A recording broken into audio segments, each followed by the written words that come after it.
For real? Oh, no.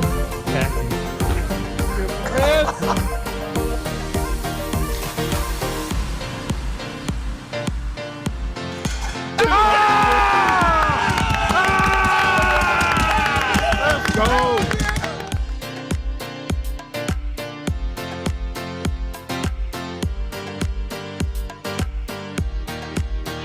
Boston.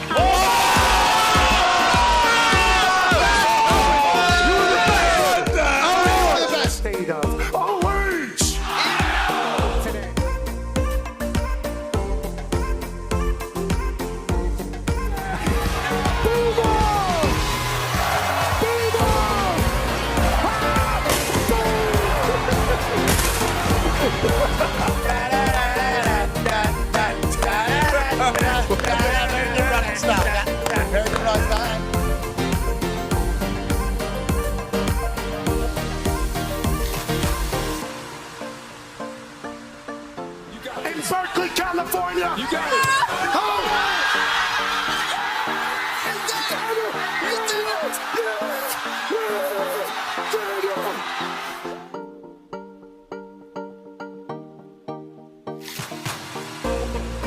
This one's for three. AJ Hawk, $5,000.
USA!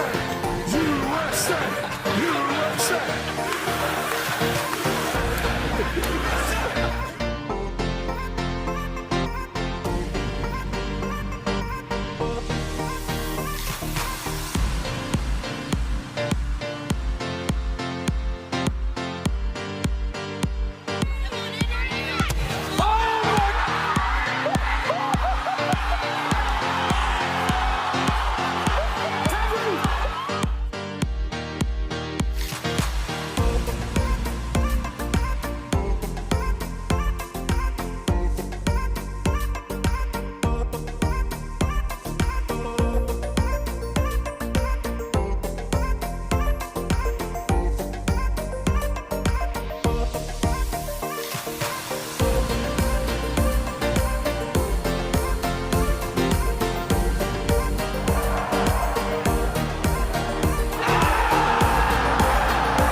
The following program is a collection of stooges talking about happenings in the sports world. It is meant to be comedic informative. The opinions expressed on this show do not necessarily reflect the beliefs of their peers, their boss, or ESPN. There may be some cuss words because that's how humans in the real world talk. If you are young, please seek permission before watching any further. Hey, Why? let's go. This show stinks, and the fact that you listen, we are very, very thankful for. McAfee on the line with a gorgeous assist. The all-time leading tackler for the Green Bay Packers. You pink. Damn it! Be a friend, tell a friend something nice could change their life.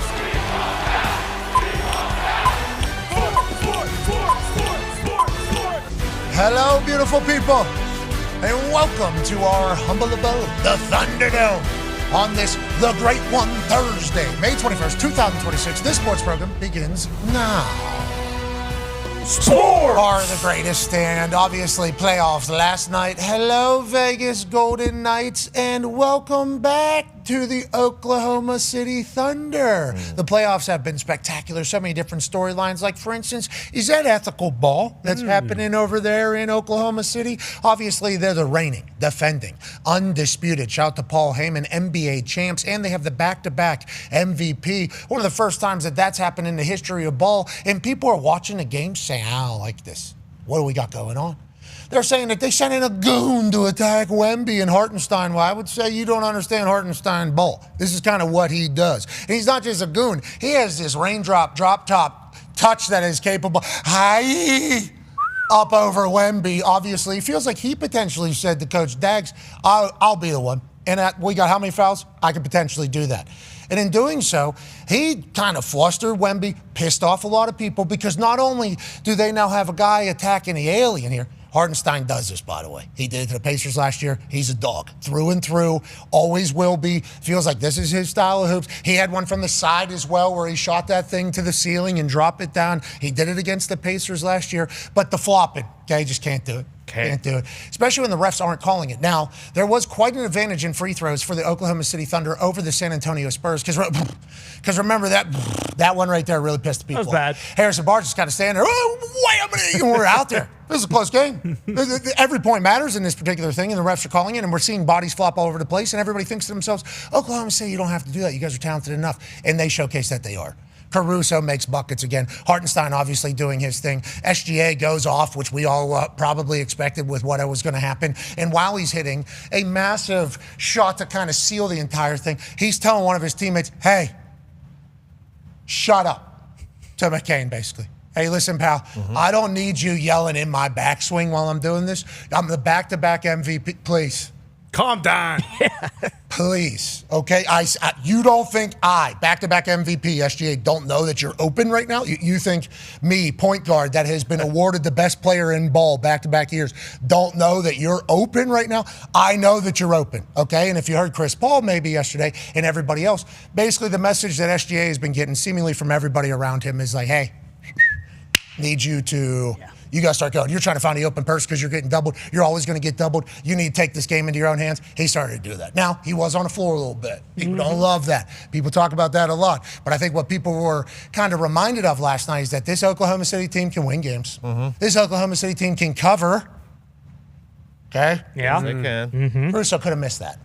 He could have. Caruso could have missed that. That game could have won a very different way at the very end. And, maybe you fall asleep, you wake up a little bit later, and you go, whoa, did not hit, because I thought for sure Wemby would cover. And then you go, what were the covering? Just so I know, what were the covering points? And it's Caruso doing some freak show shit. It's like, okay, pal, maybe not how I want everything to happen, even though it had to happen, but we move forward. 1-1 into West in the Battle of Goliath. And tonight, off the jaws of defeat, the New York Knicks. 22-point comeback. A run of all runs to end game one of the Eastern Conference Finals. Can they do it again? The Cleveland Cavaliers team, Coach Atkinson, who said, hey, James Harden's been a good defender all playoffs for us. We love this guy. One of their best. We love this guy. Now, my eyes and stats were saying very different things, and I'm a James Harden fan. It was just tough for that entire thing where he was basically pick and rolled 21 times, allegedly was the stat. 21 times he was pick and rolled, which I didn't play basketball, but anytime we would play pickup basketball, I knew that usually the picks were to try to shuffle people onto different people. I, potentially, every once in a while, with my build and potential look, was somebody that people were trying to get on to somebody that had the ball. I knew it was happening. You're in the middle of war. I think this happens in basketball at every stage, and it certainly can happen with Jalen Brunson whenever he starts feeling hot. Sure. And when Jalen Brunson starts feeling, he will check everything, and then he will make you look like a fool, and he won't blink the entire time, and he'll do his little celebration right in your face while Timothy Chalamet's saying, I know it. And Ben Stiller's high-fiving, Tracy Morgan's going crazy, Jimmy Fallon's there with his kid. I mean, it's a New York celebration in your face, which is what happened to James Harden. I assume he's going to answer. I assume Atkinson, the coach that stayed behind him, said, we played 3.5 good quarters. Let's remember that. We beat the hell out of them in 3 quarters. Donovan Mitchell's now getting talked about as being a 20-point loss in a playoff guy, like a record of that. I think he's going to answer. Tonight, Do the Cleveland Cavaliers tie this thing up in the East? Or does this become a little bit of a runaway and they missed out on their opportunity to steal one in Madison Square Garden, maybe catch the Knicks a little bit rusty? And then in hockey, we head to the East. Welcome back to the Hurricanes. Here we go, welcome back. Caniacs. Carolina Hurricanes sweep the first 2 rounds of the playoffs. Haven't seen them in forever. They are now at home, taking on the Montreal Canadiens. Now, the city of Montreal, I think, sent me a tweet this morning. Okay. They sent me a tweet this morning. It was something about how am I feeling about Montreal, okay? And I would like to say the way that I feel about Montreal right now is really high. I mean, when they were able to go into Buffalo, into that buzzsaw, and get a massive win. Their home ice environment is something that I said I wish I would have been at because they had fire and flames. And a torch, I think, was being passed at one point. It was like an Olympic ceremony just to drop the puck here in the playoffs. It was something that was very special. I was super high on the Montreal Canadiens, but it's hard not to think about how dominant the Carolina Hurricanes were. Yeah. And then you start asking some questions around to people that you know that played in the league a little bit. You know, we got Horno now on the Right. Horno, Eric Johnson, 18-year NHL vet. Get a chance to send him a text. Hey, what are your thoughts on kind of tonight, Montreal? He said, there's a chance Montreal is a little bit tired. His exact text was rather electrifying, but it's a buzzsaw, okay? Oh. A hornet's nest. You're walking up on a Dahn escalator is how it feels to play in Carolina as an opponent, especially with how much off time they've had. He said that that's how much he thinks the Caniacs matter. Now, remember, in hockey, we have been learning through stats that the home ice thing may be real, like feel and see, but on the ice, it doesn't really matter. The Caniacs have held true to the stats that home ice matters. They have dominated down there. Will Montreal look tired after a very long series with the Caniacs coming off a massive amount of rest? Will they be more fresh? Will they be buzzing because of it? We shall see. 2 games tonight, and joining us in like 4 or 5 minutes will be the greatest hockey player that ever played, the great one, Wayne Gretzky on TNT, which is obviously tonight, 8 o'clock. The Talks and Tables here at Boston Connor, at Ty Schmidt. One half of the Hammer, Dahn. Cowboys, AP Tone is your con man. Just saying that the great one, Wayne Gretzky's coming on, is worthy of a wow type moment. But I think if we look, all 4 teams in both leagues worthy. Yeah. Right? No doubt. Every once in a while, Definitely. a team will get like hurt. And like this situation, it's like this team is vastly different than the team that was like last round or maybe even the round 2 ago where they were able to slip through like an easy round. It feels like every night anything can happen. Vegas Golden Knights last night, getting a massive win over the Avs, huge deal. Yesterday, we're being told by EJ that Cale McCarr being out is like the loss of a prime LeBron James. And it certainly looked that way. But NBA, that can happen. NHL, that can happen. Any night, anybody can get it. Sports delivering in a big way. Tonight's going to be no different, Conman. Yeah, very excited. Both teams in the West last night, losing Jalen Williams for OKC and Dylan Harper with hamstrings for the San Antonio Spurs. That kind of stinks. Kind of great for the Knicks and for the... What happened with Dylan Harper? Was he coming back to play? He was trying to. Looked like Yeah, it. allegedly. And then one of those... Nope. Okay, but, no way are you going to let that. But there was like an interesting situation because, I mean, maybe a decision was made by a coach or something like, hey, hamstring, yeah, right. This is not how this is going to go. Who knows? But yeah, you're right. There is certainly now the attrition part of this entire thing. Yeah, bodes well for the East as well with the Knicks and Cavs tonight, and they're probably not too worried about it. Both of them have kind of had their rest. Not as much the Cavs, they haven't been as dinged up, but kind of big thing that Big Horno did say yesterday was the rest versus rust thing not being real. So to say that I feel good about the Hurricanes, Caniacs tonight would be an understatement, especially because Montreal, I mean, they've played 14 games. Like, that is absurd. You wonder if Freddie Anderson for Carolina stays hot between the pipes, but if they're this rested, I believe Jarvis boys will be on site. Yeah. It does seem... For those that don't know, Jarvis plays for the Hurricanes, one of the young stars up there. He has a group of lads that we assume he's been playing hockey with since he was a wee little boy out there on the ponds and the ice in Manitoba. Yeah. Juniors, obviously. Yeah, certainly through all the different leagues that they were playing at.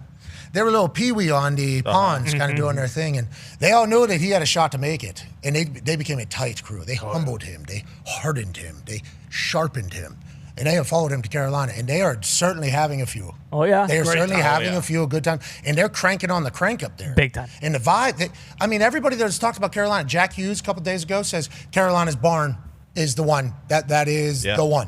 Okay, EJ Horno just goes, it's like you're walking up a down escalator in there. I don't know what it is. The Caniacs are ready for this entire thing. Should be an electrifying environment, which is good for sport, Tosh Schmidt. Yeah, without a doubt. And this is even if you're not a fan of the NBA or you're not a fan of the NHL or you're just a casual fan and you have no dog in the fight, like it's just the perfect time to watch all of these series, really. Like even the Knicks game the other night, you're thinking, oh, this stinks. If you just have it on and you kind of stick with it, exactly, just hold. Same deal last night, Vegas and the Avalanche.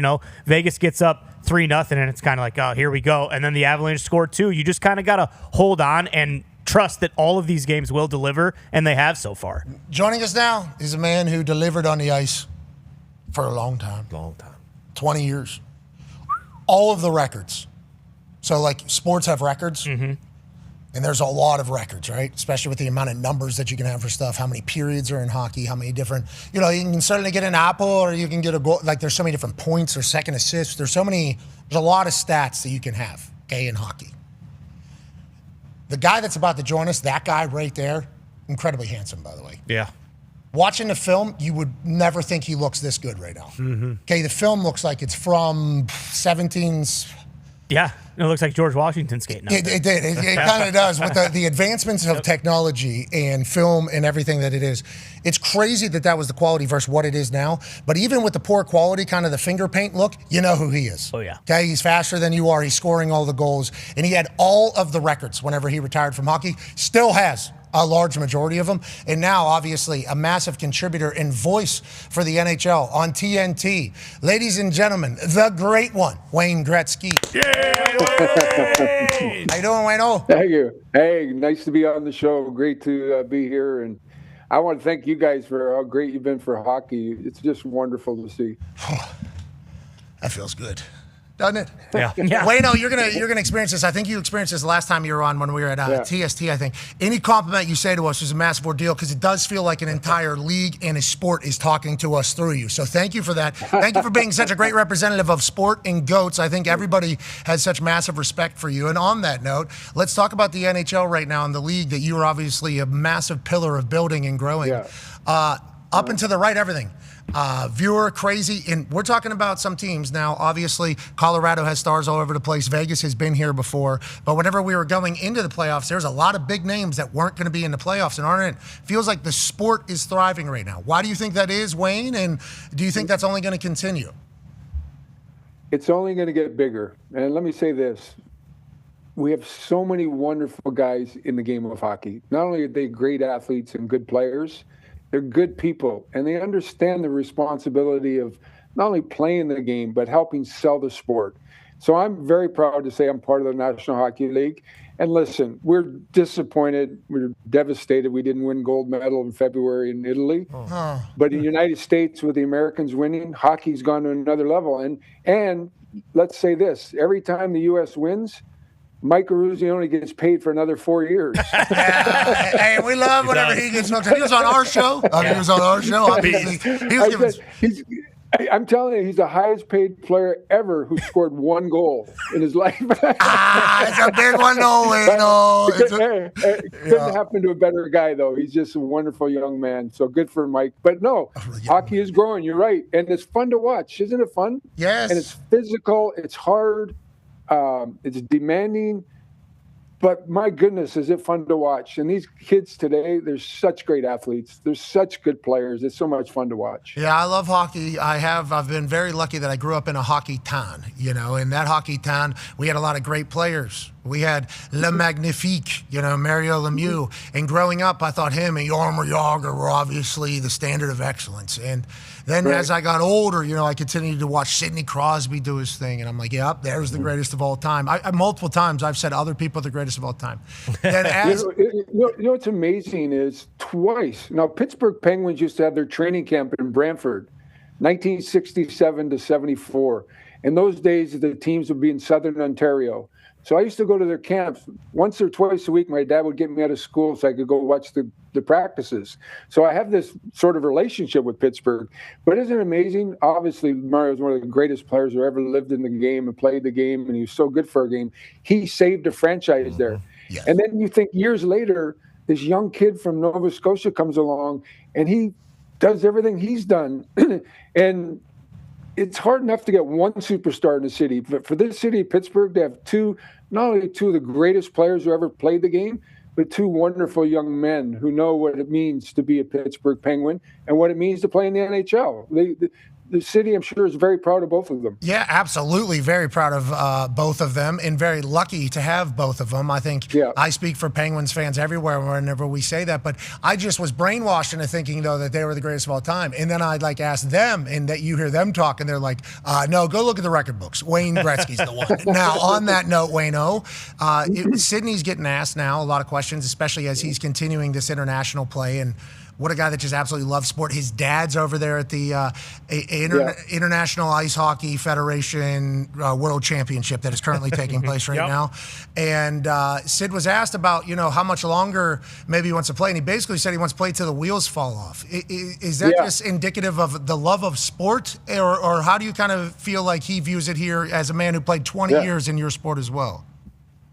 He wants to continue. And listen, he's our Tom Brady. He's our LeBron James, a guy that can still bring it at an older age. Let's face facts. He's not 18 anymore. He's getting older. I'll tell you a funny Sidney Crosby story. They had this camp in California, in L.A., San Fernando Valley, and they had all these kids come in. They were 18-year-olds. They were going to be drafted in the National Hockey League that June. And I just retired. I went to watch these kids play, and I said, yeah, they're all pretty good, but who's that little guy out there? He's the best player out there. He goes, that's Crosby. He's only 14. I got my equipment the next day. I said, I'm going on the ice with him. So I jumped on the ice with the kids the next day. I wanted to skate with him because he was that good. So we came back to my house after the skate. His dad and Sid and a friend of mine, his agent at the time, Mike Burnett and Eddie Meal. I said, come over to my house. It was only 10 minutes away. Come over and have lunch. So we're sitting there, and his dad looks at him and he says, can I ask you a question? We had a 2-on-1 and I passed it to him and he shot. And he goes, don't you realize this guy had close to 1,000 goals? You passed the puck back to him. I said, Mr. Crosby, it's okay. He's going to be fine. But I could see it then when he was 14 or 15, how good he was and how much better he was than everyone else at that age. But Sid's remarkable. He's going to play. I say the same thing. You play as long as you want to play. Make them tear that jersey off you, because once you quit, it's all done, right? People say to me all the time, do you miss the game? I'm like, of course I miss the game. The problem is I can't play the game anymore. Or if I could play, I'd be out there, trust me.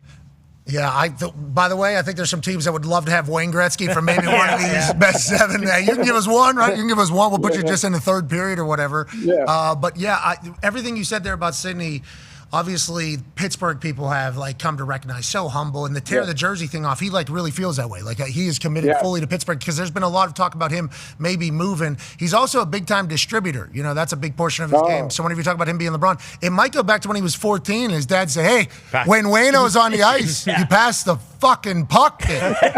Okay, what are we doing, lad? That's a hilarious thought. That's what the place said. That Sid shaped his entire. All right, let's make everybody. It's funny because they said, Dad, how would you know? You were a goalie. That's awesome to hear. And that's the hockey culture. It does feel like. It feels like now a large majority of it is K. No doubt. Yeah. No, we have an influence in the game, but let me tell you, we're so proud of what we've accomplished in Canada, but we should also be proud of how we're growing the game. Absolutely. It's bigger now in Finland and Sweden and Czechoslovakia. Hopefully one day this war ends and we get the Russians back in international competition, because there's some great players that come from there. But the Americans are what the Hughes boys and the Tkachuks have done for the game, going back to guys like Brett Hull and Billy Guerin and guys, what they did, and Brian Leach and Chelios. We're proud of our sport. There's no other way to say it. We're very proud of our sport. And if you look around, there could have been 20 teams that you could have said they could win the Stanley Cup this year. And that comes from leadership. And so our commissioner, I think, is one of the best in all of pro sports. We have parity in our sport. We don't no weak links. There's no teams threatening to move or fold. and our game is growing each and every year, and that's a positive. Yeah, and obviously you talk about Canadian influence in it all. It has been fun to kind of watch the game grow to people that maybe had no idea what it was. I think a lot of people were kind of just regionally kind of phased out, but now that Florida's having success and Midwest teams are having success and Vegas obviously having success, it's huge for the sport, I think, and obviously when Team USA, Yeah, I know. Yeah. But let me tell you. No, that's a huge deal. Our women and our men win. I mean, that's a huge deal for a sport, for like parents, for kids, for everything. It's like Jack Hughes becomes an immediate pop culture sensation. It's huge for the sport. He won 3. They won the Paralympic gold too. Oh, yeah, I forgot. We did have the clean sweep. First time since, I think, ever, maybe. I think Rick Middleton was a big backer, great NHL player for the Boston Bruins. He's a big part of that whole culture and coaching that team. Somebody asked him on radio the other day, I was listening to him, how did you go from being one of the worst teams to one of the best in the world? And he said, we're playing Dahn Cherry hockey. And I'm thinking, how do you play Dahn Cherry and sled hockey? Like, I'm trying to figure that out, but it's working. He's getting gold medals. Yeah, it certainly is Dahn Cherry bringing it, I guess, in a pair. It was fun to watch. We had that... the superstar. Yeah. Farmer? Oh, what was his name? Declan Farmer? Yeah, Declan, I believe was it. We had a guy who was breaking all the records. Scored like 6 goals in the championship or something. Yeah, I forget what it was. It was semifinals. Yeah, remarkable athletes. Yeah, and also awesome that it happened. Like, hell yeah. And they're dogs, by the way. I've run into some of the basketball teams, the wheelchair basketball teams, and sometimes people walk up to them and talk to them as if like something's bad. I immediately walk up and talk shit to them. They immediately fire back. I mean, it is an immediate, like, they're obviously very competitive, and it's like getting a chance and have such good sports to be able to do it. Hockey, basketball, everything. It's like sports, We had this lady who worked in the office in Edmonton for years, and she was in a wheelchair, and she came down to the locker room one day and she said, Wayne, I'm trying to organize this charity wheelchair basketball game against the national team. Will you get 3 or 4 of the guys and we'll go play them? I said, of course. So myself, Coffey, Kevin Lowe, Messier, and her, that was our team. We lost 48-4, and she got both baskets. They're physical too. I'm happy. I'm happy you guys remained healthy. Okay, that's incredible. In the sport of hockey, obviously growing in a big way, has been for a long time. There was an initial move, you going from Canada to LA, huge deal, I think, for the NHL and for the sport of hockey as a whole. I mean, you're a guy who came into the league, won the MVP, and then won 7 more, I believe. Won 8 straight MVPs just coming into the league. Pretty good. Yeah, kind of phenomenal. Yeah, kind of phenomenal. So to get you more eyes potentially, I don't know if that was an actual decision that was talked about behind the scenes or not, but you going to LA, big deal for the growth of hockey. Let's now fast forward to now. Can we talk about, okay, go ahead, Wayno. Well, I was just going to say, let me say this. When I went to LA, I was a part of it, but we had guys like Luke Robert and Kelly Rudy, Marty McSorley. They understood where we fit in too. They helped sell the sport. And then I got really, really lucky. The timing couldn't have been better. Messier was in New York with charisma and star quality and a great player, Hall of Famer. Stevie Eisenman was in Detroit doing his thing and winning championships. And Brett Hull was in St. Louis, and Mario was in Pittsburgh. Each corner of the country had a guy who not only was a Hall of Fame player, but understood his position and trying to sell the game and grow the sport. So I caught a wave at the right time, and we all pulled together, and we all were a part of it. Well, I appreciate the NHL having the forethought to do that and make that decision, and the players that you just mentioned, all legends and Hall of Famers, understanding like, hey, we're working this thing. Like, hey, we are a league that we are trying to grow at this point. We now have come at an interesting time here in 2026 with another Canadian superstar who I don't think a lot of the world gets to witness until playoffs, and if their playoff run is kind of cut short, it's like Connor McDavid being seen by people would be good for hockey. And I'm not saying that he's not right now, because obviously in the playoffs he is. But that's a big conversation right now. How do you kind of view it versus like him potentially coming somewhere else, or maybe moving, or maybe Austin Matthews coming? What is your thoughts on players maybe moving for the good of sport, maybe in league, and also themselves, obviously? Yeah. I don't think the players think about that. I honestly think they, I look at Connor, and I know, talking with Connor, he truly loves playing in Edmonton. Austin Matthews, I'm told, likes playing in Toronto.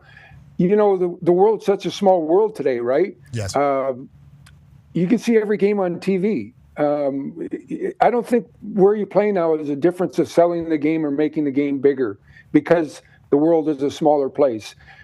My first 2 years in Edmonton, I'll bet 40 of the 80 games weren't even on TV. It was on radio, right? The radio announcers were making more than the TV color commentators. You should see this guy. You can't, but this guy's unbelievable. Yeah, that's a funny thought. I don't think where the player plays now has a big thing to do with it.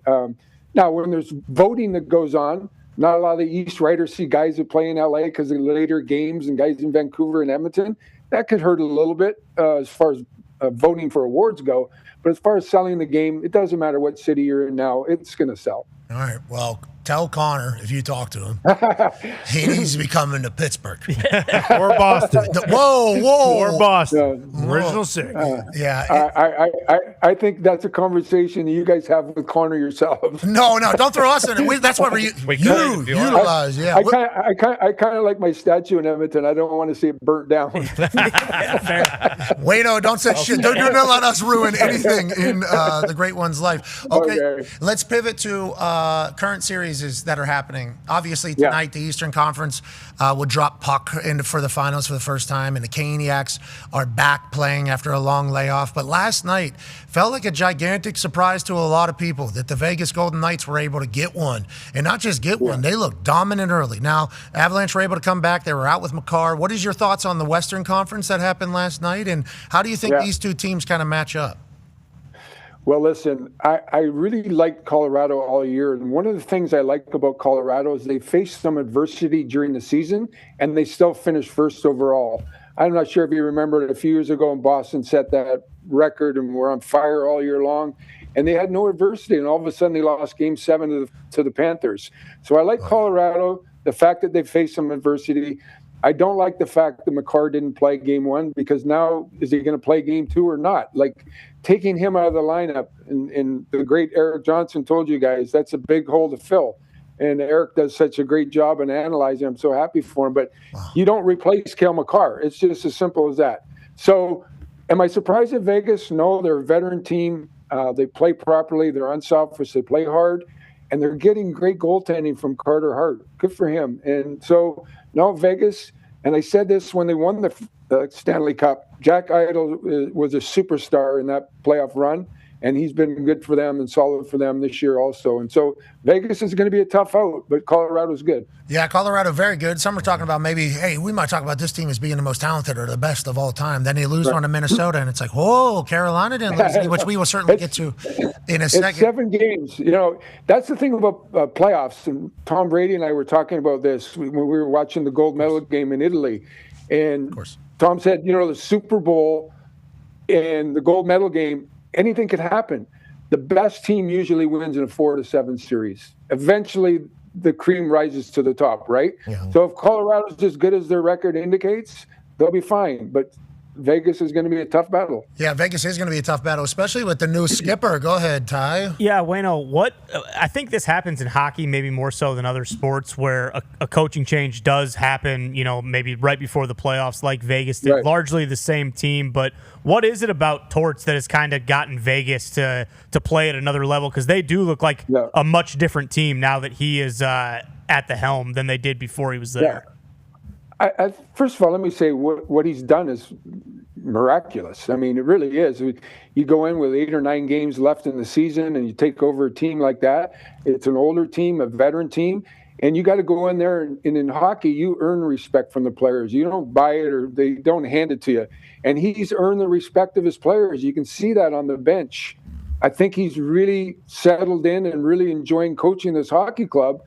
And I think this is the happiest I've probably ever seen him on the bench since he won the Stanley Cup for Tampa Bay in, 5 or 6. So, you know, it was the right call at the right time, and he's doing a tremendous job. Good for him. So what is he? He's a perfectionist, just super accountable. He can always find something that's miserable and fixable. We have a lot of those coaches. Is that kind of his thing?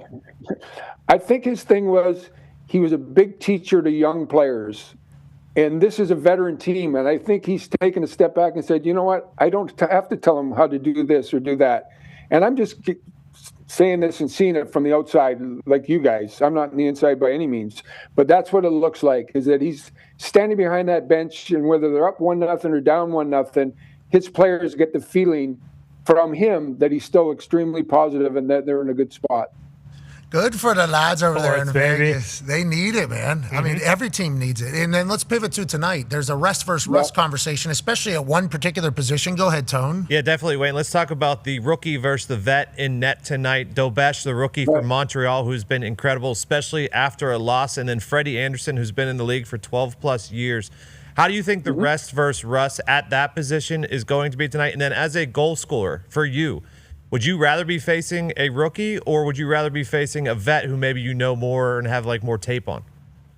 Well, first of all, I'd probably rather face the rookie because everyone's human, right? And until you get in that position, you're going to be a little bit nervous. But good for him. He's played unbelievable. I can't figure out this 8-9 day rest thing because I happened a few times in my career where we had the 8 days off and we took a couple days off and then practice. And then there was a couple times where he skated the crap out of us. I can remember all of us yelling, we're going to go 7 games the next series because we don't want to skate this much in practice. So I don't have the answer for that one, right? I think, though, what Carolina has to do is come out the first 10 minutes, put their toes in the water, just get comfortable again, get back into that game mode, because it doesn't matter how much you practice. It's not the same feeling as a game. They'll be okay. They got a veteran coach. They got a veteran team. They just got to withstand the first 10, 12 minutes. Montreal, they're going to be fine. They're playing on high octane right now. Their enthusiasm and their energy, their best players are playing well, and you can feel it. You can feel it in the TV watching them, that they don't believe they can lose. They got beat 8-3 at home in Game 6 and came back and won Game 7 in overtime in Buffalo, which I couldn't believe. So Marty St. Louis done an incredible job. Roddy Brindamore, he's done an incredible job. This is what it's all about. It's exciting for hockey, and everybody's excited about it. Yeah, Montreal is jacked up. I mean, we're going there Sunday, and we got the F1 race as a bonus. The F1 race is in Montreal and our Eastern Conference Finals game there? Race Sunday, game Monday, Wednesday. Uh-oh. Montreal. Ticket. And I don't know if you know what just happened, too. I'd like to say bravo aux Victoires de Montréal pour ce championnat.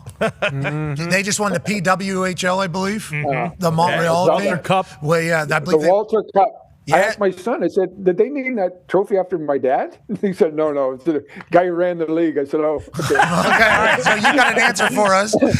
I told all my friends that, oh, yeah, they named it after my dad. God, Wayne. Oh, well, whatever the case, it might have Gretzky ties because the Montreal Victoire, who won that, celebrating in a huge way. Wayne, I don't know if you saw this. We're slamming beers out of this cup after winning the PWHL challenge. Look at this. Hell yeah. Slamming beers up there after beating Ottawa, an all-Canadian final up there for the PWHL. It's a Molson arena. I hope they're drinking Molson. Triple X's only. I'll tell you what, whenever we used to, look at that. I mean, they are getting after it. Yeah. Hey, respect. Congratulations, Montreal Victoire. Okay, now let's move to the Canadians and that environment that we got a chance to witness from home. And hockey environments are awesome all over the place. I think there'd be a lot of fans, especially across the Canadian provinces, that would say our barn's the best barn. Right now, the Montreal barn is going to be showcased after Carolina. I think it's the right one, too. The watch-alongs, filled arenas, people going crazy. What do you think people are about to learn about this Montreal fan base? And how should this be up there, and how should we expect it to kind of go for this run from F1 to Game 1, Game 2 of the finals? Jesus. It's remarkable, isn't it? It just shows you the passion that people have for the sport in our country. I can remember playing in Edmonton and coming out after the warm-up for the first, before the anthem, and the people standing in the stadium and cheering and clapping for minutes on minutes before they even started to play the national anthem. And Montreal looks like the exact same thing. It's just chaotic there.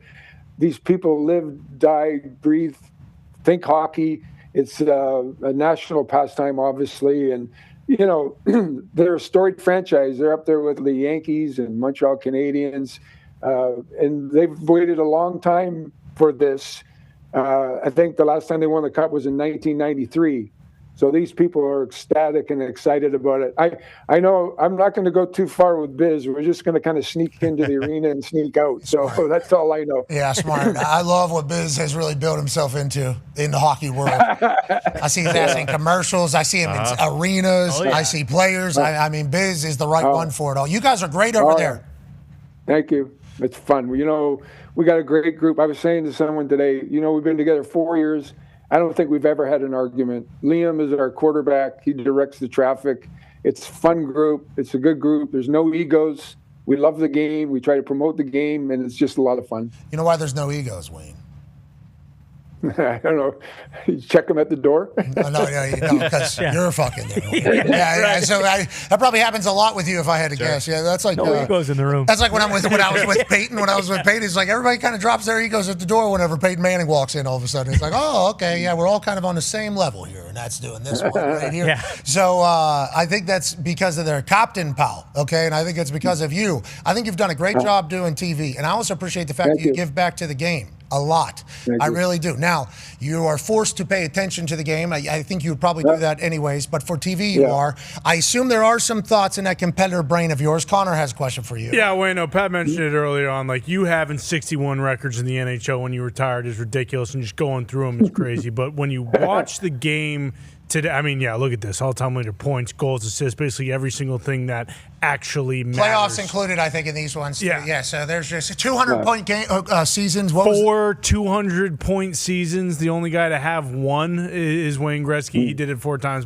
And this is probably very awkward for you to listen to this. No, yeah, but take it all, Wayne. It is what it is. Sit there and take it all, brother. That's what you've done. Okay, all right, sorry. Go ahead, But Connor. looking at the game now, when you do watch it, do you have like I'd probably score 100 goals in the season if I were playing right now? Is there a team or a player you would want to play with it? Like Crosby, you mentioned, but McDavid, even Celebrini, now kind of seemingly the next guy for Canada. What is your thoughts when you're watching, and what do you think? Do you think you'd probably average 3 points a game, 4 or 5 goals? I don't think like that, but I tell you what I do think, like how good these guys are and what a pleasure it would be to play with them and against them.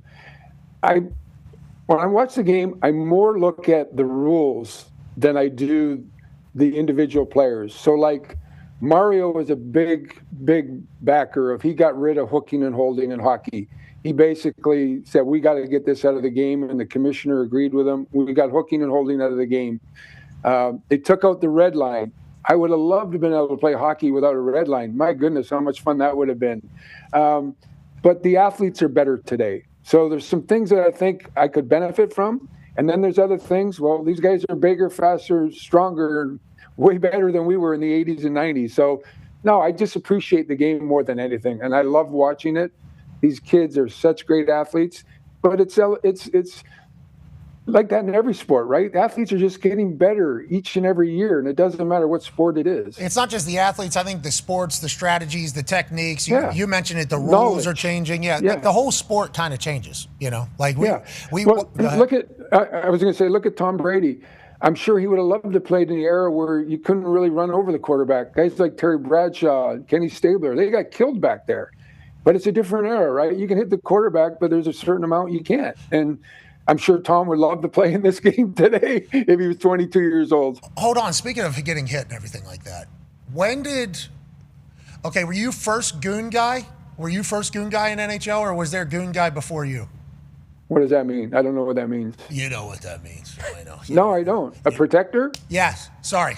Oh, okay. I was just using strictly movie references. Okay. I figured it out halfway through the conversation. But, back in those days, every team had one or two. That was part of the deal. Like, each team had their guy to protect their guy, right? And it was just part of the game. And what was ironic about it was the real tough guys you didn't worry about, because they were honest. They didn't want, like, Dave Semenko didn't want to hurt Mario Lemieux. Tim Hunter in Calgary didn't want to run over me. But it was the middle guy that you worried about that thought, okay, I can get away with this.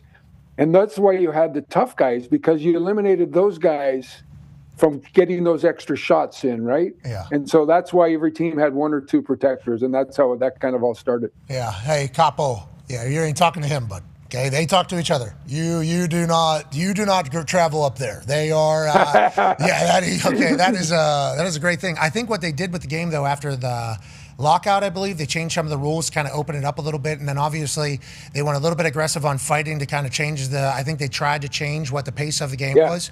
But now we're at a spot. Fighting still exists, still a lot of physicality, a lot of speed. Feels like we're at a great spot rules wise for a sport that is on the up and to the right. I think.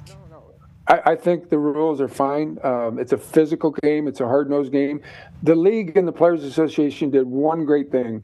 They didn't eliminate fighting, okay? And people say, well, you didn't fight anyway. But, we're the only sport where you got a lethal weapon in your hand. But what the league did was you can't fight in youth hockey anymore. You can't fight in college hockey. You can't fight in junior hockey.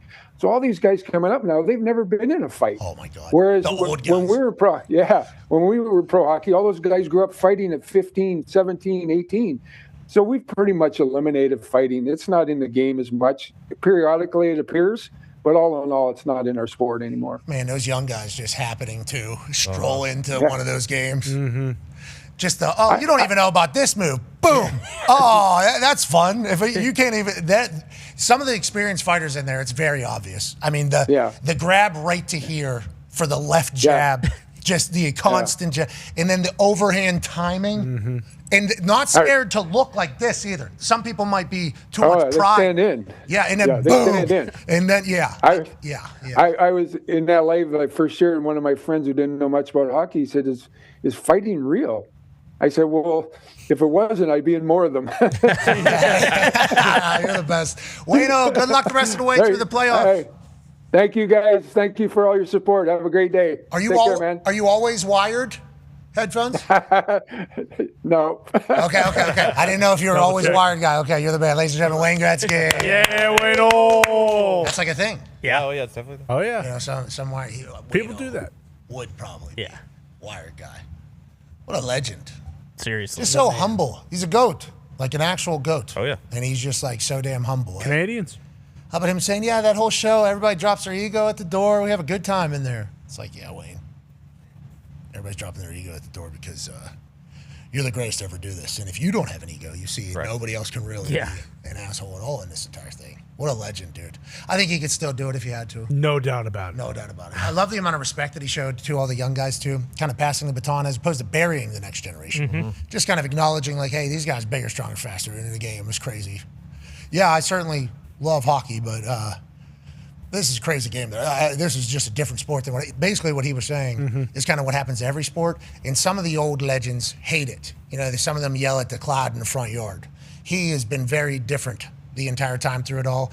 I mean, he wanted to play with Sidney Crosby when he was 14. That was a crazy little story there. That was so cool. Nick, did we know that? Had that been the first time we had heard that story? I don't think I remembered ever hearing it. I've seen him talk about that before in other areas, but it's still just surreal to hear that a player of that magnitude sees a 14-year-old and goes, hey, I get my gear. I need to get out there and hit the ice with that guy. Let's see if all my records are going to be okay or not. Let's find this out. I wonder if he was on a constant search for that. Okay, let's see. Got a youth game over here? Yeah, I got a real guy. All right, let me get on here. Bring my gear. That's incredible. All right, let's pivot from hockey to golf. Ladies and gentlemen, something historic happened this past weekend at the PGA Championship in Philadelphia. Aronimink. The course was beating everybody's ass, even though the golfers thought that they were going to potentially bode well. It wasn't just the rough and the hits. It was the greens that were kind of dominating. Nobody could really bury a putt. Par, bogey would be an absolutely devastating play. A birdie would be a wet dream for these guys as they were trying to battle for a major.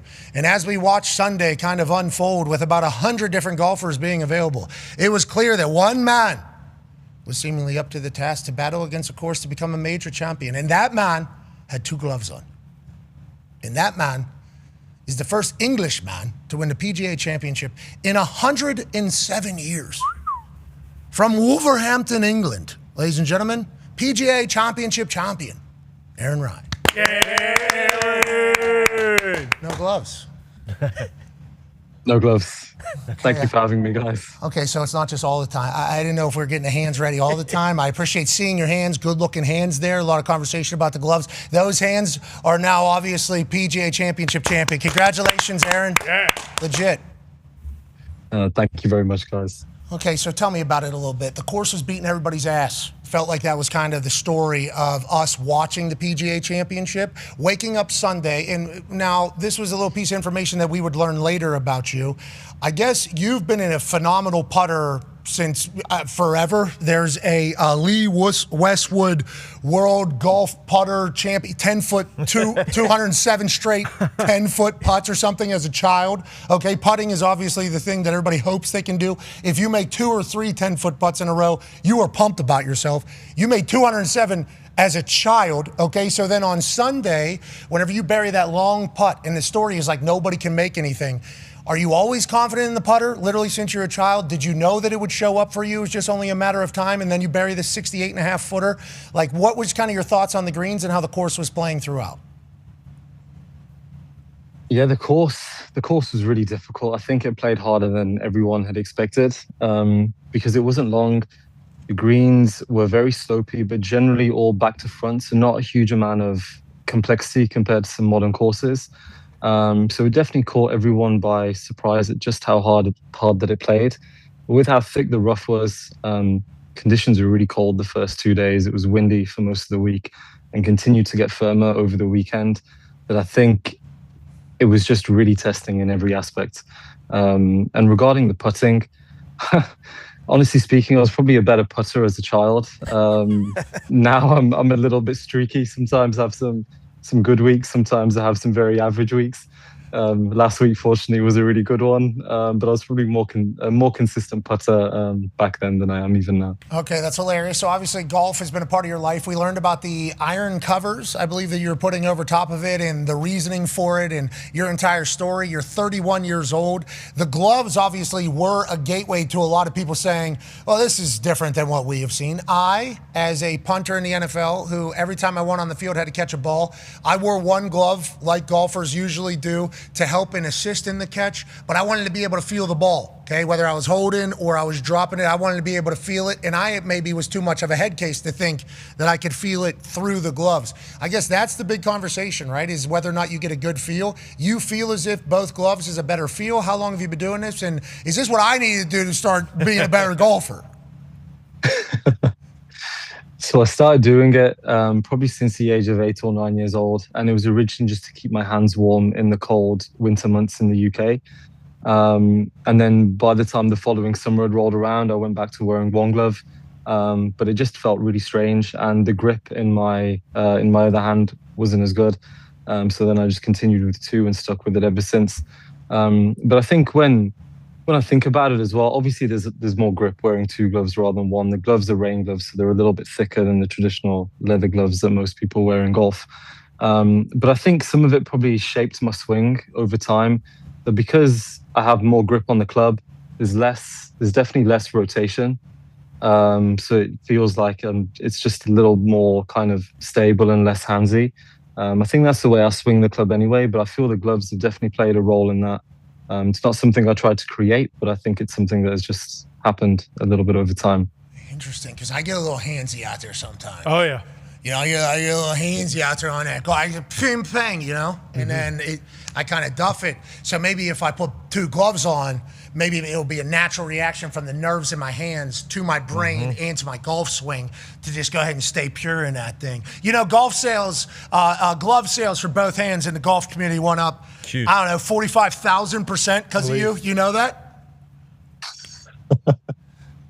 Maybe 45,001% with you now. Boom. Good call. Hell yeah, lad. Hell yeah. Okay, let's talk about you still having such a full PGA Tour career ahead. Go ahead, Tone. Yeah, Aaron, obviously winning the PGA Championship is huge for that single weekend, but how big is it now for, the next 5 years? You're exempt into all majors. You're now exempt into all signature elevated events. I know before the PGA Championship, you played in the Myrtle Beach event when there was an elevated event that same weekend. So how big is that for your career now that you get to play in all those events and majors? Yeah, it's great to be able to plan ahead. Not even so much for the next 5 years, but certainly for the rest of this season and going into next year. That's a position that I wasn't in going into this year, so that's a massive thing. So yeah, it's definitely career changing in terms of just what it opens up and the opportunities that are now there. Yeah, and I think it indicates you're a made man, brother. Yeah. Okay, because some people obviously in our sport are chasing a Super Bowl forever. In your sport, it's chasing a major. Like some people will have that type of thing on their shoulders. I assume it was on yours for a while as you were trying to do it, but at a larger scale. Once you become certified, this guy's won a major before. Congrats on that. Hey, let's go, That's Aaron. a big deal. Hell yeah. That's a big deal, Aaron. Like, hey, made man. And now you're going to say. Thank you very much. It's only as good as what you do your next time with your English accent. But I understand. But you have obviously worked your ass off to get to this point to become a made man. And we just showed the video of you celebrating with your wife afterwards. And I believe that you two are on quite a run here this season. You win the par 3 with her on the bag at Augusta, from my understanding of the Masters. She obviously hits an absolutely pure stroke. Is she also a professional golfer, I believe? How much does that help, actually? That has to help immensely that you two are in the same profession. And do you view it that way? How much do you try to keep golf away from, every aspect of conversation almost?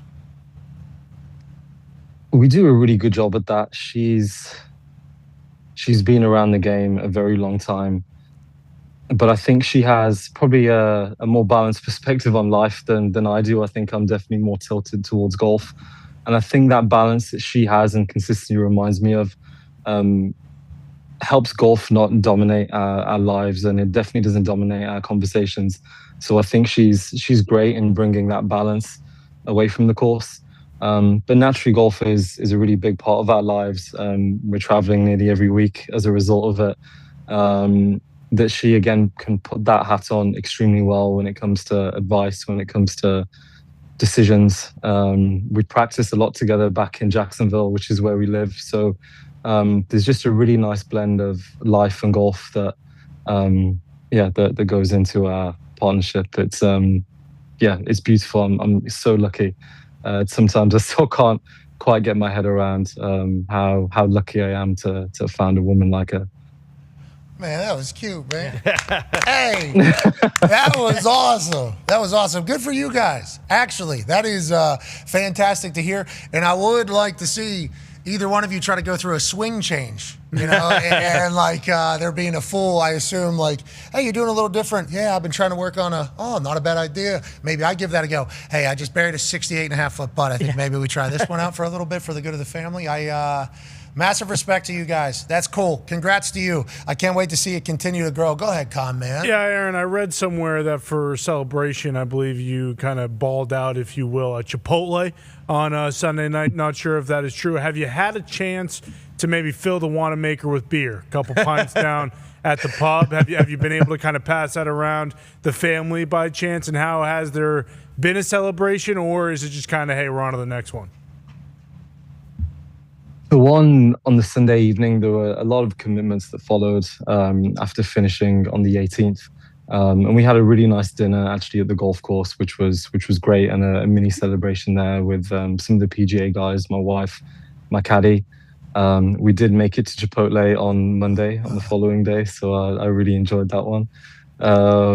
But outside, there hasn't been a huge amount of celebration. We flew back to Jacksonville a couple of days ago and just kind of got into some normality, really. My dad flew over yesterday, which is great. My sponsor as well, who's been like a second father to me, flew out yesterday. So I think we'll do something together this weekend, but we'll keep it pretty low key overall. Congrats to the entire team. Mm-hmm. I don't want. Maybe your dad brought the news over, but Wolverhampton soccer not good right now. Oh boy, not good right now, Aaron. I don't know if you follow. I don't know if you have a footy team. If they are your team, are they your team? They're not my team, but I live very close to the stadium. I've kind of supported them, but they've not been my main team. Who's your team? It's a shame the season they've had. Manchester United. Oh, that's not Arsenal just first time in 22 years. Haven't been with this shit in years. Oh my God. Arsenal just first time, 22 years getting the job done. Jeez, Louise. That's tough stuff. Wolverhampton going down. I think Burnley. Yeah. I think they're going down. Yep. Mm-hmm. Yeah. Football, you like American football? I haven't got into it since I've been over here, but I did promise on the Sunday evening that I'm now an Eagles fan. So I'm going to have to start following the NFL. All right, that's an interesting bunch to go ahead and choose to ride with. I'll tell you, they will accept you in there, and that'll be a good one to kind of introduce you to football culture. I think that'll be okay. And they're good, too. A lot of drama, though. A lot of drama around them. I don't know if you're ready to sign up for that, but there's going to be a lot of drama. The head coach, Paisano fella, awesome character. I mean, just an awesome character. You're going to love it, I think, Aaron. Okay, awesome. I look forward to being part of the journey. I'm going to follow. Boom. Part of the journey. I can't wait to hear how you describe that journey, and also we can't wait to watch your journey through golf. You're the man. Congratulations. Thank you very much. Hey, cheers, guys, and thank you for having me. Next Ryder Cup. You're sick, right? You're not doing it? Let's not, okay? We need that. If we lose the President's Cup here, this one against the world, and then we lose another Ryder Cup, yeah, right. Yeah. Guys need to wear 2 gloves. All of them. That needs to be a part of the Team USA costume. I need 2 gloves on all of them. Or change your name to Aaron Ray and come on over. Come on over. Yeah, you live in Jacksonville. Ladies and gentlemen, that is PGA Championship major winner, Aaron Rai. Appreciate you, Aaron. Yeah. Which I do that with Sydney, too. Yeah. Messi, which I think Lou is still considering. Messi still potentially available. Sure. Joe Embiid. I'm not 100% sure who he's playing for this World Cup. Gumpy, has it been decided if Lou Messi or Lionel Messi's playing in this World Cup? Leo Messi, yeah, it's his last run with Argentina. This is it. He did change. Okay, so we got. So next one he's playing for U.S. Okay. Did you hear he changed his name? What's that? Go ahead. Leo Messi. If you're calling him Messi on Apple TV when he's playing, it's Leo Messi. It's not Lionel. It has to be Leo Messi. Okay, well, I didn't know that. Am I on? Yeah, it's not Apple TV. That's more for Twellerman. Taylor Twellerman has to say Leo Messi. Yeah. We like Taylor Twelman. Oh, love Taylor Double Twellerman. T, one of the greatest New England Revolution players. He's going to be on the call, I assume, for a lot of these World Cup games. Do we know who's going to be on the call? Yeah, he's involved. They got Jameis doing some cool stuff, to grow the game for sure. If it's not Ian Daka, I won't be watching. Ian's in the mix. There's Zlatan's actually on Fox. I heard Jerry Jones is building shades and blinds to cover the sun, but won't do it for football games. Yikes. I heard some of these stadiums are putting grass fields in there for soccer. They won't do it for football teams. Oh, all the greats are calling it for. Oh yeah, we're good. We're in a good spot for. Now, on that note, I do think the grass that they're laying would not be good for ball, and I think the sun in the thing, maybe they do try to fix that. Yeah, they should. Especially if they're going to do it for soccer. Yeah. Come on. Ian Daka's with Landon Donovan. That'll be the 8th. England's taking on Croatia in Jerry World, I believe, to kick off the entire World Cup. There will be no shadows because we need to see the ball on the pitch. That's right. How about football, Jer? How about landman, Jer? How about Pickens? We'll be back on the other side. Great hour 2 waiting there. Can't wait. It's electrifying here in Happy Valley. We're lucky to be here. And, the way you win this is you have be the first 300 people here and you get a ticket. And then we randomly select a ticket, and that person gets an opportunity to kick a 33-yard field goal for an undetermined amount of money. This week, we had our man, William, right? What's your name? William, yes, sir. You won the raffle, and you said, I don't want to kick because I suck at kicking. Is that accurate? More or less. What is your major here? I'm a finance major. Okay, so money decision was, I suck at this. Let me try to find somebody who's good at this. How did you land on my man here, and what are your hopes in him? Well, I was looking around. I saw my man. He said he plays soccer, and I was like, this is my guy right here, my guy Carson. I have faith in him, so I know he's going to get it done. All right, you're Carson, right? You played high school soccer. Is that accurate? I did play high school soccer. Where are you from? I'm from Hanover, Pennsylvania. Okay, you're a Pennsylvania guy. Have you ever kicked a ball before? Other than not football, soccer. Okay. Well, hopefully you're terrible at this. It's $100,000. Are you guys splitting that 50-50? Yes, sir. Okay. So we'll make it $300,000. $150,000 for both of you. Okay. You only get one kick, though. You've gamed the ticket game, which I appreciate and respect. It's up to $300,000. $150,000 for both of you. Only one kick, though, Herbie. We're not doing anything. I don't care how many Staters chant for another kick. Only one, Herbie. Played high school soccer. He's a good player. We got a problem here. That's right. It's a whiteout. It could be a special day. You could help out your guy, William, in winning $150,000. One kick, $300,000. 2,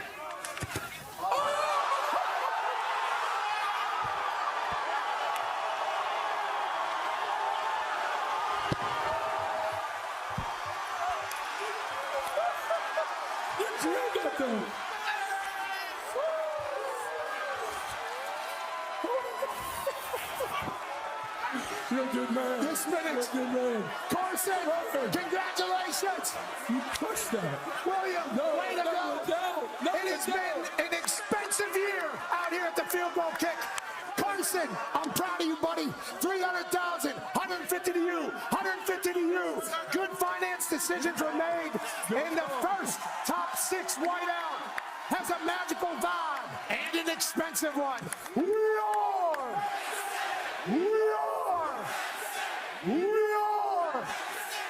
Thank you. Goodbye. I think that might. Maybe they should have turned that around and said thank you to Pat. The following program is a collection of stooges talking about happenings in the sports world. It is meant to be comedic informative. The opinions expressed on this show do not necessarily reflect the beliefs of their peers, their boss, or ESPN. There may be some cuss words because that's how humans in the real world talk.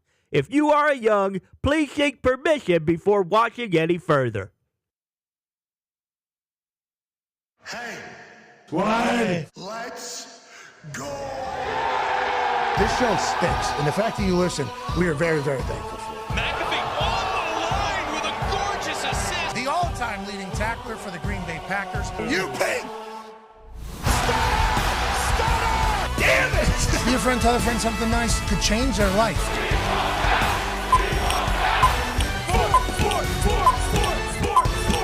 Hello, beautiful people, and welcome back to our humble abode, the Thunderdome, on this The Great One Thursday, May 21st, 2026. Hour 2 of the sports program begins now.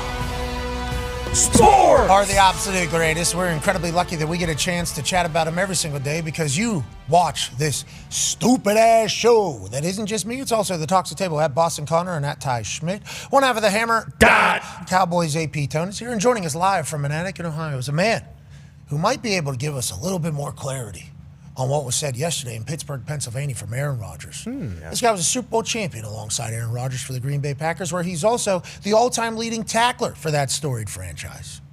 He would go on to win a Ryder Cup duel in which Team USA would lose to Europe, but he is a Ryder Cup winner, and he would go on to father 100 kids. Wow. Ladies and gentlemen, former president of the state of Ohio, A.J. Hawk. Yeah, Hoggle! Wow, man.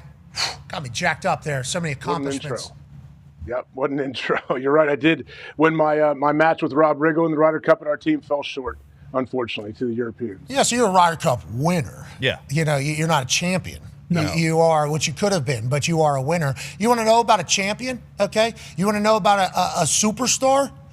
You want to know about one of your best friends saying something pretty big in the history and the annals of football? Aaron Rodgers said, this is it. Mark Caboli asked the question, who is a Steelers GOAT analyst for our show. Yeah.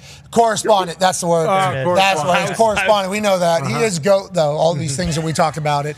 He is correspondent for our show for the Pittsburgh Steelers. Mark Caboli with the question, Aaron Rodgers with the massive answer. Aaron, do you believe this could be your last year? Do you even think of that right now? Yes.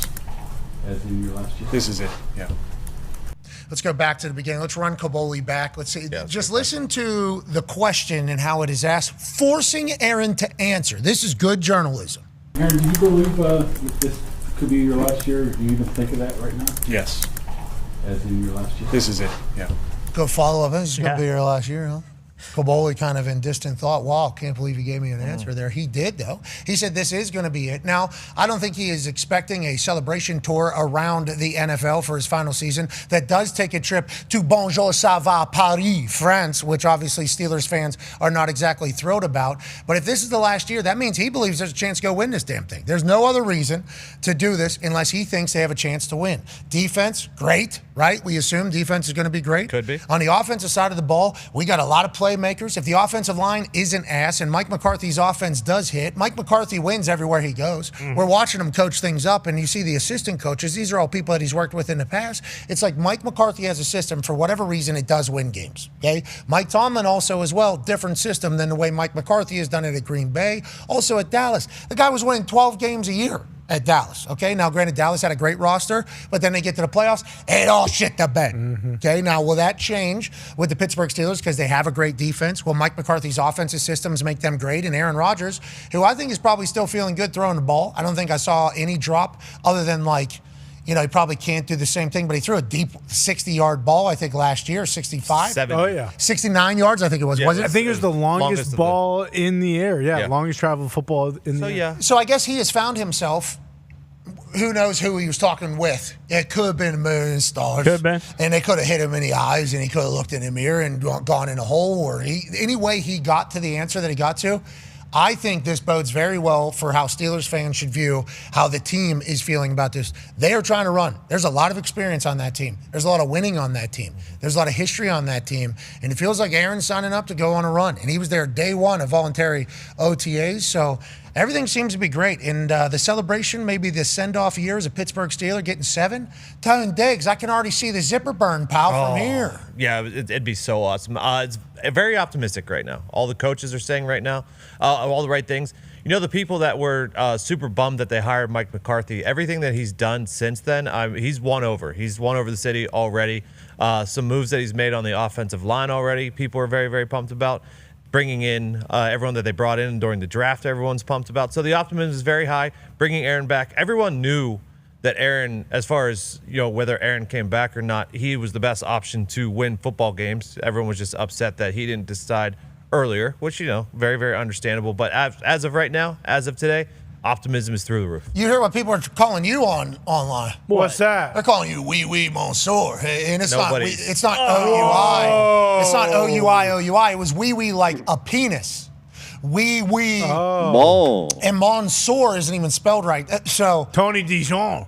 Don't Photoshop anything weird that low for bread either. Don't let people do that. I'm sure there was other options. You know who started this? And actually, I just decided I need to block him was McQuaid. It was McQuaid. Yeah, McQuaid was the first person to bring that picture to light. I should have known that because it did happen. It involved Europe. So McQuaid. Yeah. Wait, what's that, lads? Who said football is He Europe? is our ambassador, it feels like, of sport for Europe. That's how we learn everything is through I need McQuaid. to block him right now. McQuaid's getting blocked. Don't do that to McQuaid, You will curse your team's season if you do that. McQuaid has done a lot of good for ball. He has. McQuaid has done a lot of for good. me, though. He brought football to Ireland. Just kidding. He actually did chaperone us a bit in Ireland. He did. He's just taking a piss, lad. Come on. Have a crack one time, Tone. See, we're a pretty international show, even though you. That was McQuaid. Wow. That was McQuaid. He did kind of introduce me to the beret, which I kind of might start rocking. Yeah, you and John Travolta. Me and Travolta, yeah. Yeah, I saw him. He's doing some press right now. I did actually order one. He did. That is exactly what Travolta looked. Put some glasses on this guy. Yeah. Travolta had those little roundies on. You need to line your beard up a little more. Yeah, his beard was a to little match crispier, him. No half measures from McQuaid, though. I mean, what a beautiful, like if he's going to do it, he's going to do it. Yeah, it looks like you were actually on the Champs-Elysees right It does. Coach Diggs is not happy seeing this. No, he's not. No son of mine is wearing holding a baguette in front of the Eiffel Tower. In Paris. Hilarious. I don't know if you're going to be welcome back into the bocce league, pal. I think you need to go ahead and face your fears. Of that. Definitely not one team. I've never been in it. How come we can't get in that league? Can we compete in the super duper Italian bocce league? You can probably get in if you want. I won't. Thank you. I'll start wearing a pinky ring. That's my dad's thing. I don't need to follow in his footsteps. You should think about it. Coach's footsteps are really cool. My brother's in it. It's a family thing. It'd be an honor to take over. Skip the generation. Yeah, you do What whatever. am I going you to drive do. the 6 hours every Thursday? Okay, so AJ, what do you think though about Aaron saying something? Think about that if the bocce's good. That's what it takes. They got good courts over there, except for they were using that kind of shady, rocky one where we didn't like in the finals. The Pepperones, I believe, were going in from over there in Penn Hills. A lot of crying from the fighting D's. Yeah, well, I don't know if that's their name anymore. Because, yeah, well, actually, I think it is. They said it's 2026. We're us. You guys aren't allowed to say it? And then I said, well, can I say it? Everybody, oh. Easy. Don't you be saying it. Easy. How am I supposed to promote the team if I can't say the name? Don't say the name. That's how you're promoting the team. Grazie. Prego. And we move on. But On that note, speaking of moving on, AJ, this is a big deal from Aaron. That means that's what he was trying to decide this entire time. He was trying to figure out whether or not he wanted to play, and then he was like, well, I could definitely do one more run at this thing. Do you think that's a combo, or do you think the combo was introduced like, hey, how about a couple years here so we can plan ahead? Maybe so it isn't just like a wasted year of development for somebody in Will Howard or maybe in Drew Aller. Maybe it is like a 2-year plan, and then we do the handoff to Drew Aller, who's potentially going to need a lot of development whenever it comes to just becoming a quarterback, even though that could happen quickly, especially with how Mike McCarthy is as a quarterback coach. So we're not saying that isn't the case, but one more year. This is a very, this is the first time he's been this direct about it. I think he's been very kind of gray about it in the past with us, with everybody else, and everybody's kind of just assumed that that meant that he was going to be done after a year. Much like whenever he said he was immunized, you know? Sure. And everybody just assumed that meant that thing. And he felt like checkmate, actually. And he has also won Celebrity Jeopardy. So he has. There is especially with Mina's win. Mina, way to go, Mina. By the way, representing sports over there, Mina. Representing sports over there, Mina. Hell yeah, good win. Aaron has won before and has great stories coming out of that. That feels. Oh, like a matchup? You think? A face-off, if you will? Oh, you mean Celebrity Jeopardy contestant? Tournament of Champions. But that would come in retirement. Okay, that would come in retirement. So in retirement, which is allegedly after this year, that feels like a concentrated decision made by Aaron. Does it not feel like that whenever he says that? Just with how quickly he answered to Kaboli as well. Feels like that was the big thinking point all offseason while he was trying to decide what the hell he wanted to do, you think? Yeah, I think it's, yeah, for sure. But I would imagine they're taking everything like, hey, one day. Oh, no. Oh, Hockle. Oh, no, what happened? I couldn't even take a drink there for a second. It was Who's over. throttling me? Your bees? Yeah, who knows, dude? Yeah, the bees are in the in the wires. I didn't even think about the feral swarm of bees that could be out there running a roughshod because you didn't get them enough honey last night. Chewing wires. You've kind of welcomed an enemy in here. We will never know what is the bees, what is not the bees whenever it comes to connectivity because they're buzzing around your entire damn house because they've decided that your beehive right now is the most fruitful, the most delicious, the best looking. Those things are getting ready to leave your ass if we know anything about these bees in our short relationship. Is that not an accurate depiction of your relationship with them? It could be over at any time. As soon as you slip up, they're leaving. And they're going to probably take down your internet while they're doing it because these things are smart. Is that not right, AJ? That's not right, but I respect the fact that they will get up and leave if I'm not giving them what they need. So no question. These guys they're battle tested. We had like 12 hours worth of thunderstorms and everything going on. Checked on them this morning. Whew. They are doing well. They seem to be doing great, and I cannot wait to open that thing up 5 or 6 days and go check it out. But as far as Aaron goes, don't you think it's a good thing as far as like we always talk about coaches, there needs to be like a sense of urgency every single day, sense of urgency. I think when Aaron is there and when you know, hey, he says this is last year, you have every coach on that staff and every player on the staff thinking like, hey, like this is it. We need to go all in this year because after the season, we don't really know what any of our future holds. So let's do whatever we can while we have a guy like Aaron on the team. So I think it can only be a positive. And how about all the reports that every player on their exit meeting said they wanted Aaron back? If they were to have Aaron back with Tomlin, without Tomlin, they would want Aaron back. That was an interesting little piece of information that Adam Schefter shared that was certainly told to Adam Schefter from within the building. Hey, we would like you to know that every player that we talk to that has any importance is like, yes, we think Aaron is not a part of the problem. He could definitely help us win whatever it is. That felt like a big deal that Omar Khan was taken into account. The relationship with Mike McCarthy obviously happening the way that it is. Not only Mike McCarthy's relationship with Pittsburgh, but obviously his relationship with Aaron. Aaron understanding the offense, what Mike's looking for, what a jump start on kind of a transfer of mindset in Pittsburgh Steelers if you're able to get the quarterback on the same exact page as the head coach. So it feels like a very interesting dynamic that kind of came together with the ingredients of potential magic or a delay and a restart, which is what Yinzers were kind of pissed off about to begin with. Oh. Yeah, I mean, we'll see. I like that whole thing is let's just win. Let's just try to win football games at this point. But yeah, as far as the exit meeting, someone told us that months ago. I can't remember who it was. But yeah, they were very adamant in the exit meetings, like, hey, we want Aaron back. He gives us the best chance to win. All right, let's pivot away from Aaron Rodgers. Congrats, Aaron. Raj. That had to be that's the most clear I've ever seen him about his future. He's finally like for anything, you know, like actually. A lot of people are saying it's because of the massive amount of respect he has for Kaboli as well. We know that. Duh. And the massive amount of loads. Did you see that? A Off lot his of shoulders. A lot of people said Connor asked the same question last year, and he gave the same answer. So. Really? A lot of people were saying that. I didn't go back to look, but Well, he's always alluded to things. That's what I'm saying. This is the most definitive shit we've heard from Aaron Rodgers, I think. Just as somebody that got a chance to talk to him every week there for a while during seasons. Not that I do not claim to know how Aaron feels about anything. Okay, I am just as intrigued as the rest of the world, but I am a huge fan of Aaron Rodgers, just everything, how he goes about his life, what he has to go about. But I think this is the most clarity I've heard from him projecting a year from now since I've known him, like in everything. No, yeah. You know, like he was going to the rainforest for a while. Yes. Then he went into a hole there for a while. Okay. Then he was going to New York. Then are you going to New York? Then he went to New York. Then he was kicked out of New York. And then he goes, you know, like it's been pretty much chaos. There's been really no what is next. Feels like for the first time we got like an actual answer. Go ahead, Tom. He did give himself an out. He said, I'm pretty sure this is my last Exactly. NFL. That's why we did a 1-year deal. That's what I'm saying. He's saying, you just go, listen, I'm immunized. Hold the phone. What's that mean? What does that mean? You know, that is how Aaron, you know, like that is literally from the beginning. And a lot of people got really mad at him for that. Okay. He would say, can we revisit the topic and have a conversation? Now, okay, that would be a very different thing. But he has always operated in his own way. He's always done his own thing, and he's never really locked in. Him saying, like, this is it, to Kaboli. Okay, good luck out there, Aaron. Happy for you, dude. He also said yesterday that when Tomlin stepped down, that was a very emotional day, and that he had thought that he was done. Big Mike comes in, and that kind of changed some things, and they were able to have those conversations, and that kind of reinvigorated. Big Mike's irresistible. True. He is undeniable. Yeah, he is. Now, him and Coach Carr, because you see what they did down in LSU?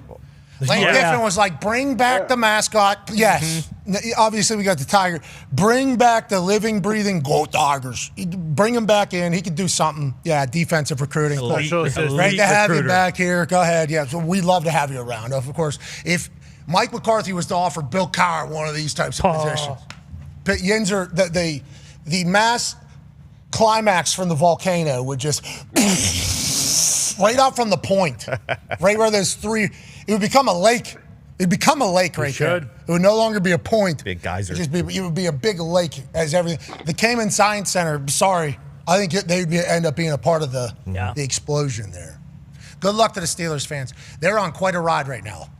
Everybody loves us because the draft, we broke all the records. Aaron Rodgers doesn't want to play for us. You got to fucking talk to this. $800 for a hotel room for fucking NFL. It's been like this. Now he got a chance to go on a run. I know not all Yinzers are excited about it and being Aaron, but as soon as the season comes around, they start winning some games. That offense looks anywhere near what a Mike McCarthy offense looks like, and a defense can play at all in a brand new AFC North. I mean, the run could be sweet for them. Are they going to be able to beat the Indianapolis Colts with Daniel Jones? We'll see. Let's pivot away. What's that? With who? Daniel Jones, he's A-okay. Okay, we'll see. Hey, do you know something I don't know? Yeah, Achilles don't just heal overnight. Okay. Tell Jason Tatum that. Joining us now, ladies and gentlemen, is from the NBA world. Friend of the program. One of the funniest dudes we have seen. The other night, after watching Wemby go absolutely crazy in Game 1 of the Western Conference Finals, he got on TV immediately and said him and his wife were talking about getting his kids to them monks. Ladies and gentlemen, Kendrick Perkins. Yeah, Yeah. I mean, y'all don't want to take a trip down there to go visit the monks? They said he was dribbling 4.5 hours on a 7.5-hour trail over suspension bridges, dribbling a basketball with these monks in the offseason, Perk. Well, I don't want to do that, but I do want to go and do the other stuff. Sure. You know what I mean? I want to get my mentality right. I want to get my mental right. You want to do a lot of the temple stuff with the monks. Yeah. When it comes to being athletic and doing the activities, I'm cool on all that. You know what I mean? But the internal side of me, I need to go get healed. Well, I think a big part of them is like deep in mountains, up a lot of hills or stairs. You're saying chopper to the top. I need the brain stuff, not the body stuff. Yeah, for sure. I'm at that point in my life. I think they'll understand that. Yeah, I think the monks would be pretty cool with that, especially with your kids. But let's talk about Wemby and let's talk about what's going on in the West. Last night, a lot of people calling for unethical hoops happening. Okay, a lot of unethical hoops people are saying. And now you add in Hartenstein kind of coming in there roughing up Wemby all night. No, not only do you got the flopping on the one side, you got the bullying on the other side. And then you talk about just an entire team that is reigning champs, back-to-back MVP, in a national narrative that is happening quickly, at least on the internet. We assume the internet indicates a little bit about society. People hate watching this team. What are your thoughts on the Western Conference and how this Oklahoma City team goes about doing what they do? Well, I mean, they're the champs. And in order to beat the champs, you have to beat the champs, right? And so, look, again, Wemby is something that we've never seen before. And he had to expect coming into that game last night that the Thunder was going to junk it up, right? He had to expect that. Again, it's some areas that we do have to clean up. We talked about this, I believe, what was it, about 10 days ago, about we do have a flopping problem, right? In the NBA, we have that. But OKC has established themselves over the last 2 years as a team defensively that is going to play with a different level of physicality. And so, as an official, coming into the games, knowing that this team is going to be physical. They're going to play with a lot of activity for his deflections and steals. And Isaiah Hardenstein was a star in this role. That was arguably, in my opinion, his best game of his postseason career. He did some stuff to the Pacers last year. That's obviously how we get introduced to him quickly over here. Yeah. But do you think this came about him saying to Dags, hey, I'll do it. I'll be the one that'll go do Wemby or whatever? Because a lot of the ex-NBA guys were saying that Chet needs to say, I'll take that guy. Like a lot of ex-NBA players were saying that was the case because obviously the matchup in game one was not all the time on Chet. It was a lot on Caruso was finding himself guarding Wemby a lot. Do you think Hartenstein came out and said, I'll be the guy? I'll go in there and do it, and they thought it was a no-lose situation because if he fouls, we got Chet still? Yeah, well, if he fouls, you still got Jalen Williams coming in off the bench. And I thought Isaiah Hartenstein came into the game with the mindset of, I got 6 fouls, and I'm willing to use all of them. Like, we got to go out swinging. By the way, I'm to the point now where I've called out Chet plenty of times over since this series started, and he don't want that smoke. He don't want that smoke. With he you? Does not want. No, he don't want that smoke with Wemby. Oh yeah. He don't want that action. He don't want that action. And people's like, well, Perk, he can't just go in and just tell the coach he wants to, go away from the game plan. I'm like, the hell if he can't. I played with Paul Pierce when we played LeBron James in the semifinals, and his assignment wasn't LeBron James defensively, but I watched Paul Pierce come into the huddle in the fourth quarter and say, nah, Doc, I got him. I watched Paul Pierce in the finals, the truth. Tell Doc Rivers that, hey, no, Tony Allen, you don't have him no more. I got Cole. That's what greats do. If you really want the smoke, and at the end of the day, you live with the results. But I'm not seeing that energy from Chet Holmgren. Okay, and if you're not going to give me that energy defensively, I believe that Jalen Williams is out. We haven't heard the reports from Shams yet.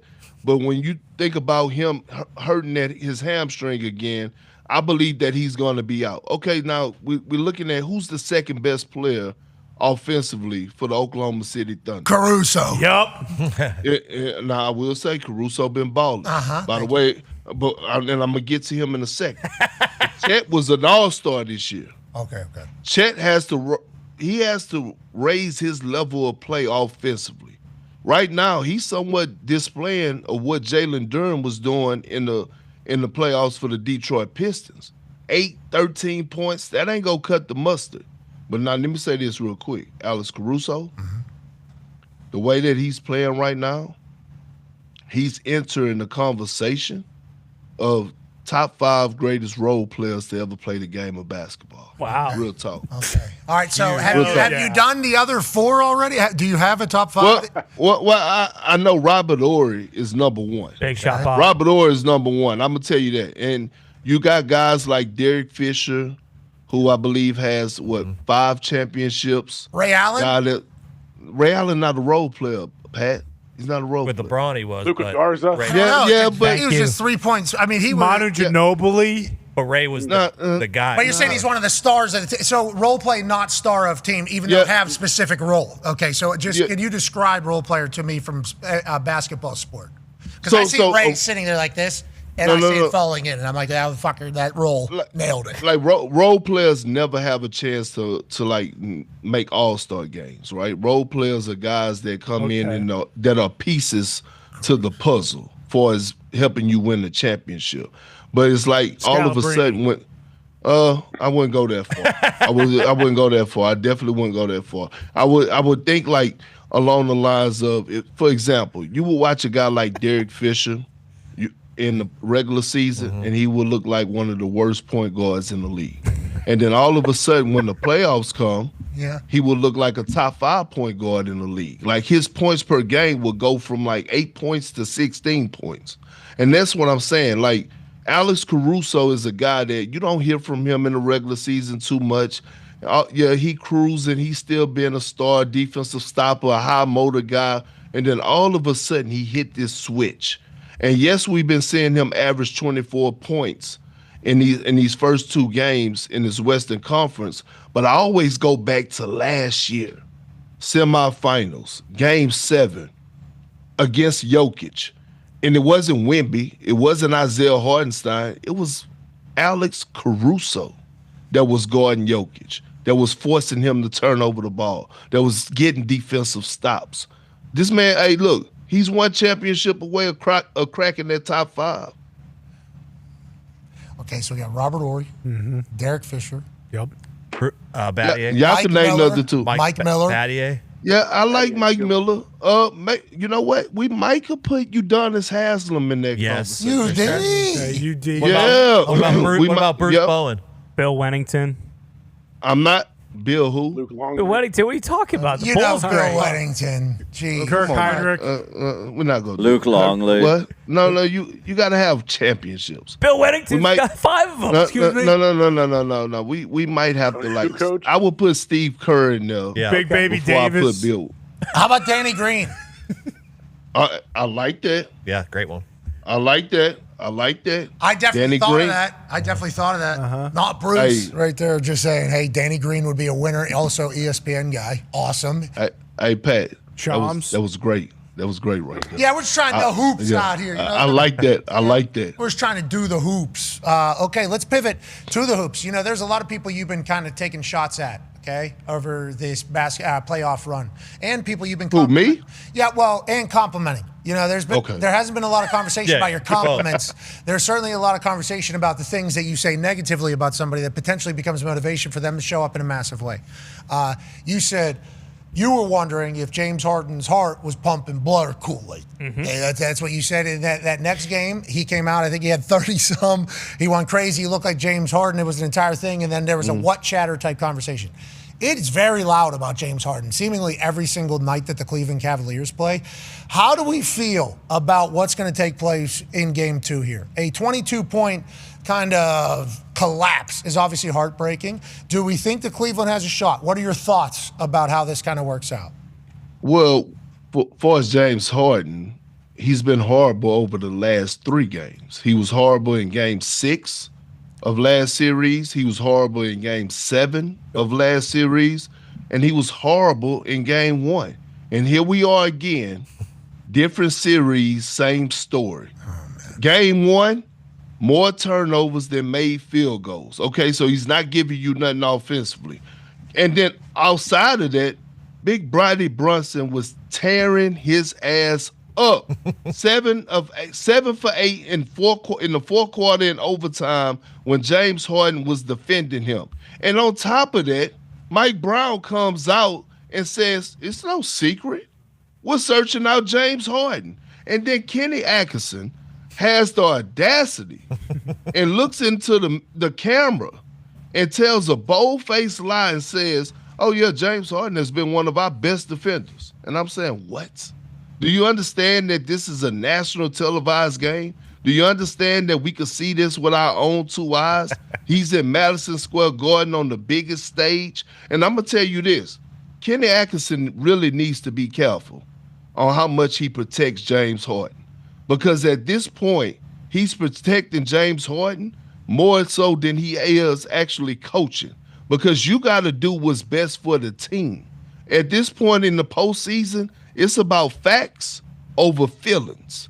You don't have time to cater to one person. You got to find ways to win games. You have Dennis Schroeder over there who is drooling at the mouth to get some of that action at Jalen Brunson defensively, who is known as a defensive pest, who is known as an instigator and not a retaliator. Look at this. Jalen Brunson just in his bag. He knew it. Like, oh, yeah, we got James Harden. Let me cook.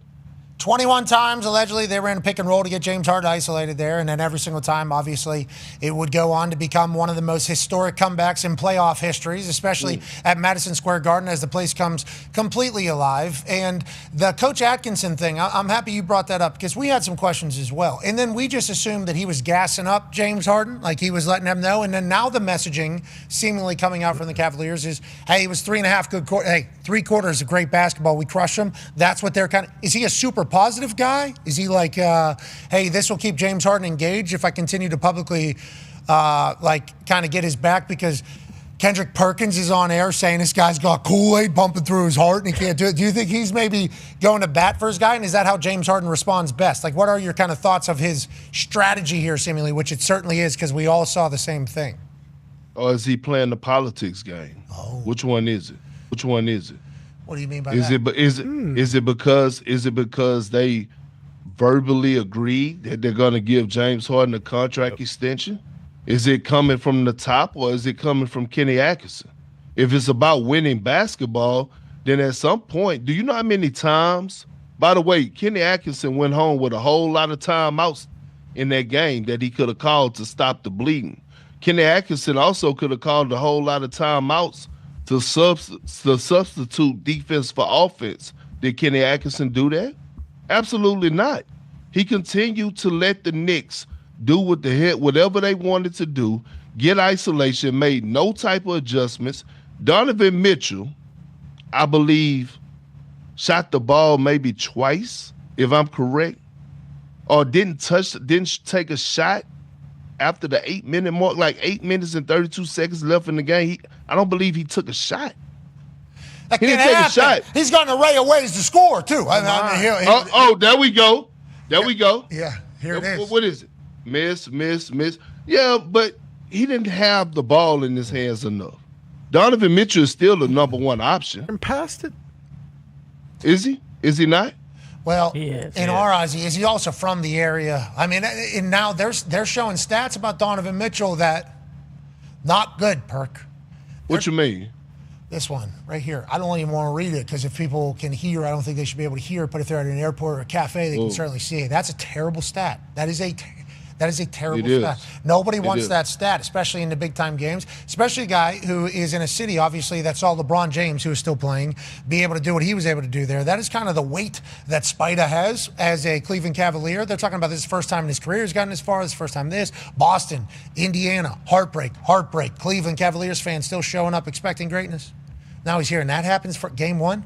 Oh, Jesus. Jeez. You know what I didn't see from the Cavs during that run, during that time they was folding like lawn chairs? I didn't see leadership. I didn't see leadership on the floor, and I didn't see leadership on the sideline. Did anybody saw any type of communication? No, I saw somebody trying to rally the troops together and having a quick meeting, doing dead balls or free throws? Did anybody? No. Did we see any type of energy? We saw it from the Knicks. We saw it from Jalen Brunson. There you go, right there. We saw. Look, that's what togetherness looked like. That's what a true leader looked like, right there.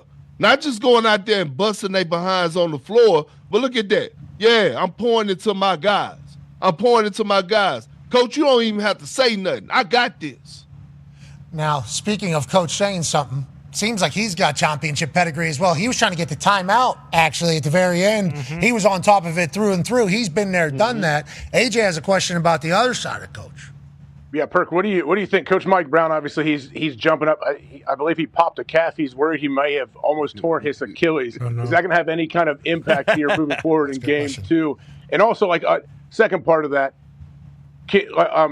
What are you supposed to do if you're the Knicks when you have that, or you're that far behind? I'm sorry, I'm talking about playing with a lead. I got all kind of discombobulated right there. In real time on you, Perk. What just happened? I may just had a stroke. I was going to jump back because you want to know why? I'm so pissed off about this Hartenstein situation. Going back to the other game, are you able to send in? I don't want to ask that question about Mike Brown. Are you able to send in clips? You know, in the NFL, Perk, you can send it. Say you lose a game, or say a game happens. Head coach sends in clips to the referees, to the league, saying, "Hey, watch this. We feel like you missed this." Can Mitch send these clips in of Hardenstein grabbing Wemby's arm and doing all this? And do you think the officiating changes next game? I like where we're at, AJ. Yeah, I like what I like that. And I'm pretty sure that the Spurs, being the first-class organization that they are, being one of the best organizations in sports, that those clips were sent in right after the game, to be honest with you. If not during the game, those clips will be sent in. And guess what?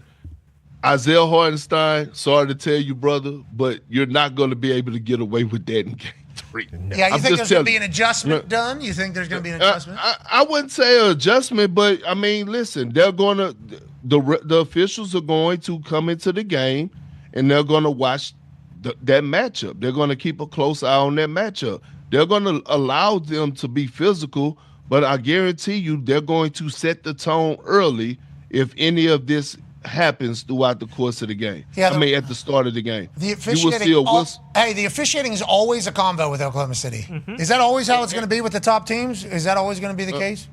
I will say this. Now, Isaiah Hartenstein, you have to be prepared because you are now the villain.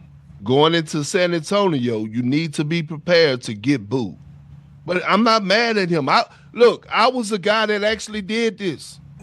You know how much film you know how many people snitched on me throughout the course of my NBA career? I mean, I played that way. Seriously.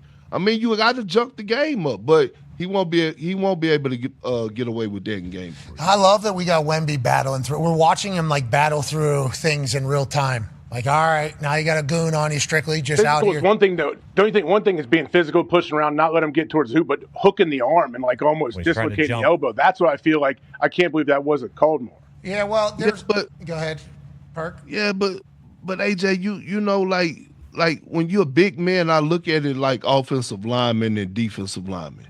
Like you in the trenches. Like, let's not act like in the NFL, it's not some things that go on when you're in the trenches. Let's not act like when the running back gets tackled and it's a pile of guys, it's not some stuff that's going on in that pile. You know what I'm saying? You're in the trenches. Well, I think though, the fact that he's so thin. Okay, so we've seen really tall, thin guys before, and I don't think there's ever been as much banging allowed because they're like shooters, right? So they kind of get treated differently. He gets treated like a big man down there with the refs, and how he bangs down there. I don't think that is just natural for us as a viewer to see because of how thin he is. But it's like old school basketball whenever he's down there. Obviously last night, certainly. But the amount of that's why his arms all kind of scarred up. That's why he elbowed that guy in the thing, because he gets hit a lot. And usually very thin basketball players, just from my perspective, are shooters. So any contact at all is normally a call. It feels like he very rarely is getting any, and there's a lot of contact happening in basketball. Feels like. But that's why he went down there with the Monks. To be prepared for stuff like this. He's 7'5". This is just the start of what's about to happen to Wemby and going forward. Guys have no choice but to try to junk up the game. Guys have no choice but to try to get inside his head and play with a different level of physicality. But the Spurs, I guarantee you, they sent the film in. Going into game 3, the officials will keep a close eye out on that situation. You're not going to tell Tony Brothers what to call. No, you will not. Okay, we all know that. Do we know who's reffing tonight? Do we have the crew name for this evening? That matters, right? How they all call the game differently, or they all try to call it similarly? What is the ref? I think when you have guys like Tony Brothers and Scott Foster, as a player, you just know it's zero tolerance. When I say zero tolerance, it's like, you know, you can't approach them. They're going to take control. You got to stay in the moment. There's no complaining. Like, it's one of them moments, right? When you have a veteran crew, it's zero tolerance. Like, in these moments, though, you want a veteran crew because You want a crew that has experience, that's not going to overreact, to the fan base, the loud environment, right? That's going to stay in the moment. And also that is not starstruck, right? You want those guys who are going to call the same calls on the superstars that they would do on role players. I think Wemby's people are saying, let's do a little bit more of that. Let's do a little bit more of the proper calls. Obviously, Oklahoma City wins the free throw battle last night. A lot of people saying it's because of flopping. Wemby almost got in foul trouble. Had to review 2 of them early against him. Clean block on Chet. Just putting a roof on him, basically. Mm-hmm. Just did one of these on that. And then, obviously, the other play gets clear there.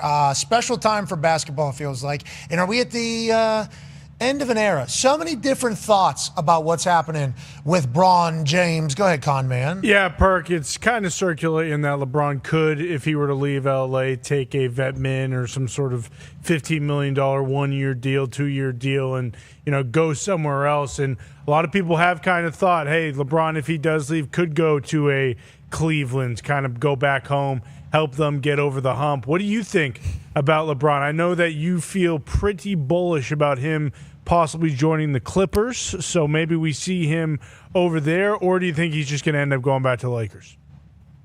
I actually think Braun, if it's Braun last year, I would love to see Braun in New York in the Knicks uniform. If it's his last year, can you imagine the money that's going to be made? Can you imagine how much money the NBA is going to make? Even if he goes to the Knicks on a vet minimum, you know how much money he's going to make outside of basketball? Mm-hmm. Like that would be so legendary. But again, we don't know what's next for Braun. I would love to see him really go back home where it all started at, right? Again, me and LeBron, we go back like 4 flats on the Cadillac. Okay. We go all the way back to middle school days when we were going at it, when he was playing for the Ohio Shooting Stars and I was playing for the Houston Hoops, right? To us teaming up and playing for the Oakland Soldiers together, in AAU basketball, to us playing the McDonald's All-American game in Cleveland, him winning MVP, the dunk contest. So again, I just would like for him to go back where it all started. I think it would be a perfect ending. And on top of that, he would actually have a chance to go out to actually have a legit shot at winning the NBA championship on his way out. I don't think LeBron James retire after next year, to be honest. I think he got 2 or 3 more years left in the tank. Okay, so 2 or 3 more years. It would be nice to see him play in a place where, he's already donned the jersey. Your sell for the New York Knicks sounds like that's your dream location, but then you also No. You also said, I would like it to be Cleveland. You kind of were saying New York would be sick. Did you think about him in Madison Square Garden, Jalen Brunson? They got the entire team. Obviously, his relationship with a lot of big-time figures in New York is gigantic. Him playing for the Knicks, huge for the history of the game, and also playing for the Lakers.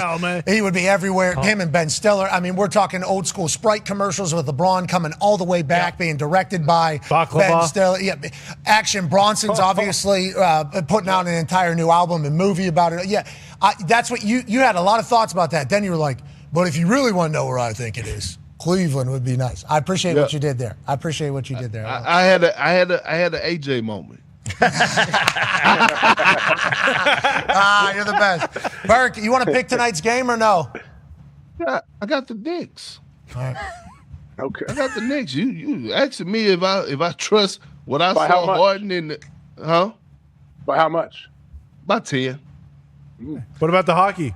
Yeah, what about a hockey game? Yeah. Big one. Canadians-Canes tonight in Carolina. Obviously, the Canes. What's the series? It's his first game. The Carolina Hurricanes have not lost in the playoffs yet. The Canadians just got out of a 7-game series with the Buffalo Sabres. This is the first game. Go ahead. When did the 7-game series end? 3 days ago. I'm gonna go with the Canadians. Wow. I like that, Perk. Okay, Perk. Hey, they're saying Carolina's got a tough barn, but wait until have you watched any of these games at all, Perk? You want me to be honest with you? Yes. Pat, I hadn't had a chance, man. Yeah. I've been working. I've been flying. I've been working so much. I got to get naps in before I watch the whole entire game. Yeah, I you know what I mean? I got to make sure I do my homework, but I'm trying to expand a little bit more. Okay, Get outside my comfort zone. Hey, the Canadians would be a good team for you just to pick up. Wait until you see their fan base. Their fan base is absurd. You know what's crazy? I never been to a hockey game. I was posted when I was. This is them, dude. This is them. You need to see this. So this is in Montreal, okay? So the way that Wayne Gretzky, who was on the show earlier, who's the greatest hockey player of all time from Canada, he talks about the Montreal Canadiens basically being viewed as like the Yankees in Canada. Oh. This is an away game. This is just a watch-along happening in their arena, the Bell Center or whatever up there. They are a starving, very, very good franchise and fan base that if you were to pick this would be a good time to pick them up as your team, Perk. This would be a good time and watch their games. It's going to be electric. Well, let me go ahead and jump on the bandwagon. Let me go ahead. Yeah, I'm going to go ahead and do that. Get to a game. Canadians to the top, baby. Hey, do the hockey, Perk. You're the best, ladies and gentlemen. Kendrick Perkins. Yeah, Perk.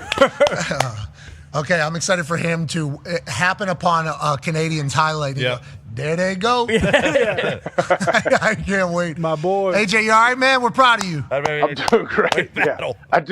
I couldn't. The Hardenstein situation, I had to get to it. So you were just brewing over there that entire time? I mean, I just thought like maybe I thought Mitch should have worked the refs a little bit more. I feel like the second half maybe you start calling it a few times.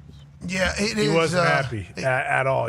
Tony Brothers, you don't want to hear it. Yeah, no nonsense, obviously, in that whole thing. Couple news stories that we have to hit before we jump into hockey with legendary Montreal Canadien.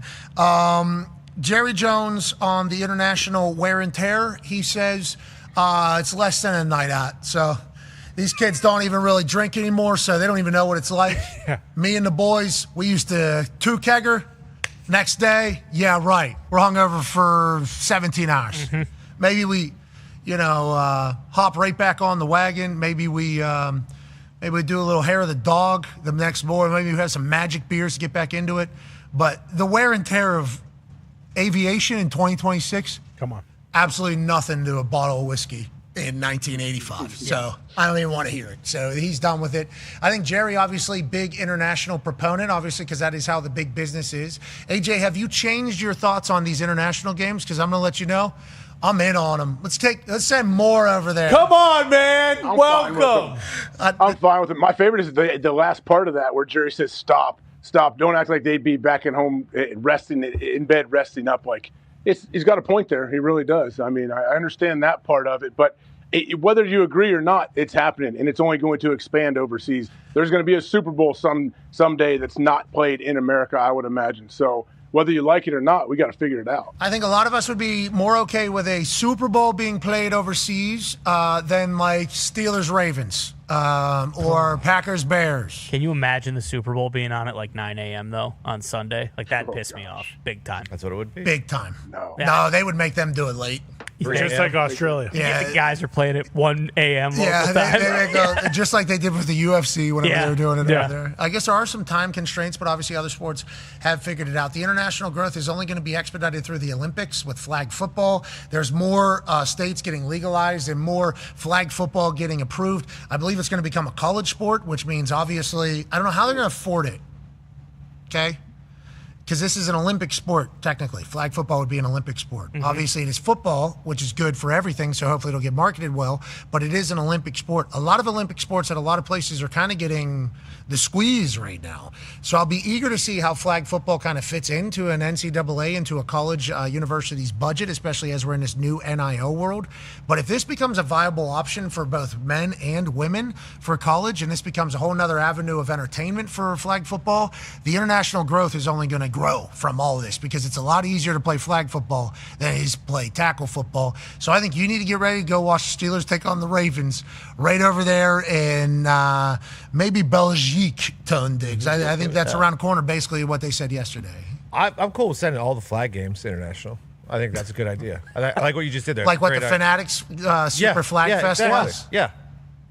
And in college, those sports may make money because it's football, and people would actually maybe go watch them. Got to build good, proper stadiums. They can't be having them in the 65,000, 70,000. No, you got to play them in the soccer stadium or whatever the hell you said flag's tough to watch, really? It's like pickleball? Pickleball tough to watch. Yeah, I wouldn't watch it. Yeah. People might. I mean, obviously, it's not the same sport as that we're normally watching football, but Yeah, I don't know. It's tough to watch for me. The penthouse to outhouse move that they do is cool to watch. It is. Yeah, the elevator. But I just think the way the game is, it's a little bit too free flowy. It feels like you're watching kind of lacrosse that's kind of taking place out there. It is football, but is it football? There's different rules. It feels like it's live too. There's always music playing. It feels like whenever pajama pants. Yeah, so it's like kind of hard to feel like it is a big time. But I do think the sport of football will reign supreme in entertainment value whenever it comes to that. So I hope that it continues to grow. Okay, speaking of growing, hockey, obviously, huge night tonight. Is the Eastern Conference. Tips are, puck drops, and we saw that Big Perk is obviously riding with the Canadians. He's not the only one. Ladies and gentlemen, joining us now is a man who's a 13-year NHL vet and has been on television basically for the last 3 weeks, every single day, telling people how great hockey is. He's also up in Montreal, seemingly having won. Ladies and gentlemen, PK Subban. Yeah, PK! How you doing, PK? What's up, boys? How are What's going you? on? Did you see Big Perk? Did you see Big Perk just signed up to be a Canadiens fan? I think it's a good time to do that.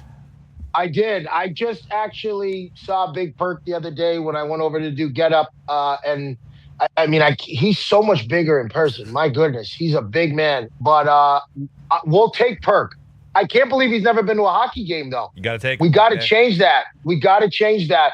I would definitely love to see him watch a little bit more hockey. His perspective is always intriguing and interesting, and he's a fun guy. So we'll definitely love to have him on the hockey side. Can't wait to get Perk into the sport. This series, let's go, Perk. This series is a good time to get involved because obviously both environments are going to be outrageous. You were early on in the, hey, boys, the home ice. Good for the show. Doesn't really matter on the ice. For the Hurricanes, it has, though. They've kind of just been dominating at home and all. Jackie Hughes came out and said Carolina tough. EJ, Big Hornell, he said this morning that it feels like you're on a down escalator trying to walk up whenever you try to battle against the Caniacs down there. That's how good their barn is. Montreal obviously very used to that with how loud their place is. What do you expect from this game, and how do you think this thing kind of gets started for this whole Eastern Conference Finals? Well, I expect Montreal to come out playing a connected game. They know they're going to have to be the faster team in this series just because Carolina's been faster than everybody all year long. I mean, on their forecheck is not something that you really want to play with. So for all the word coming out of Montreal is we got to play our game.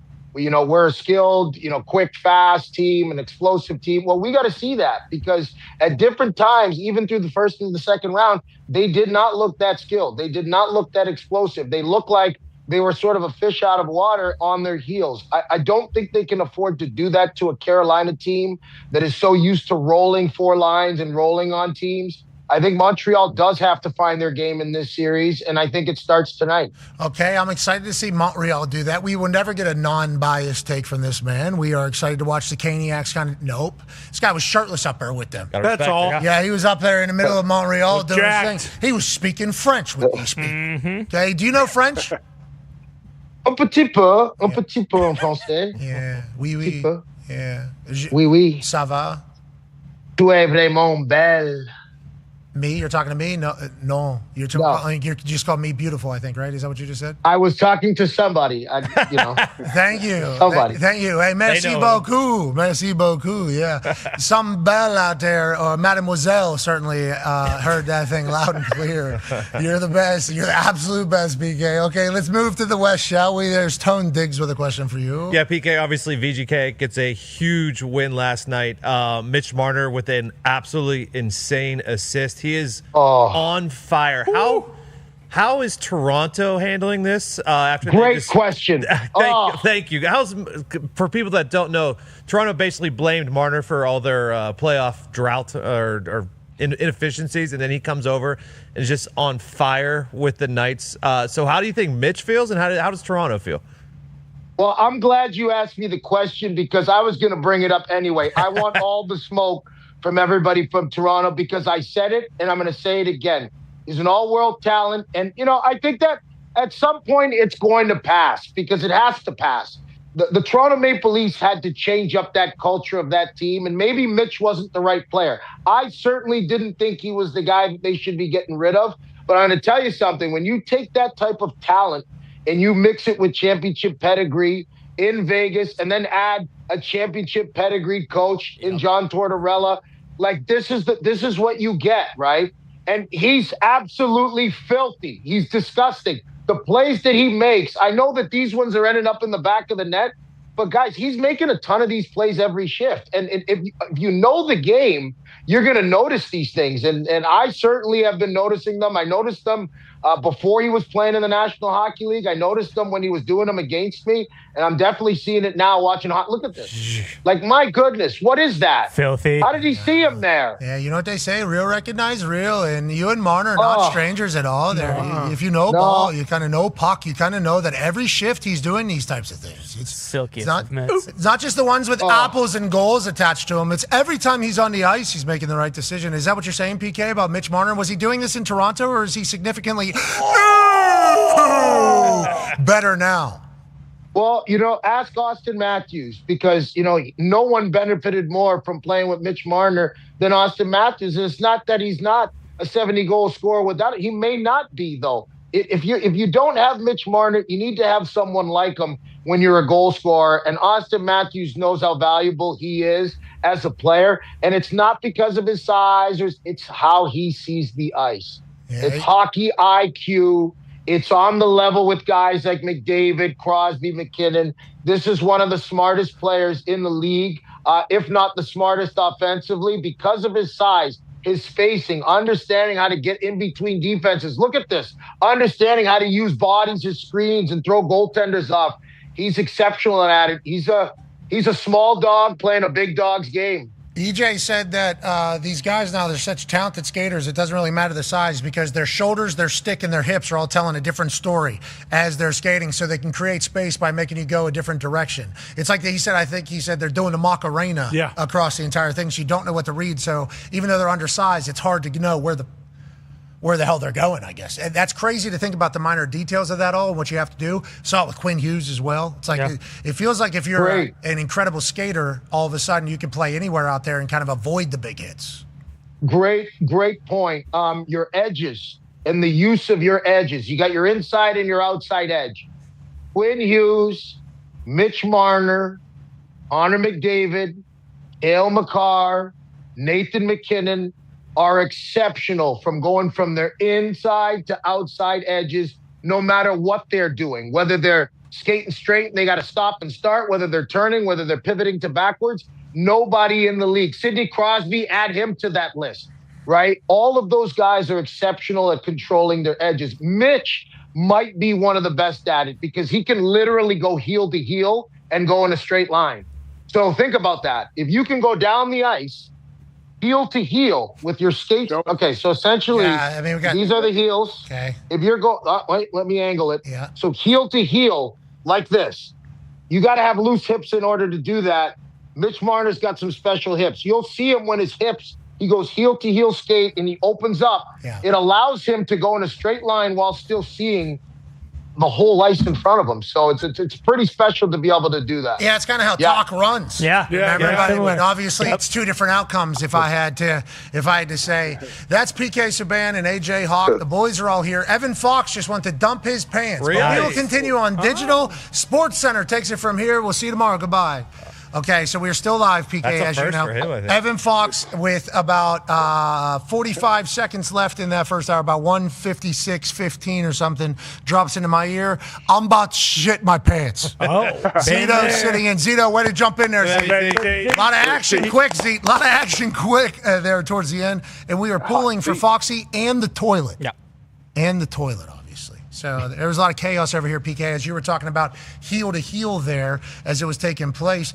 Foxy might right now be heel. What's that? He did apologize right before the show when he was walking into the back room. He heated up his food and then walked to the back room and said, "Sorry, boys.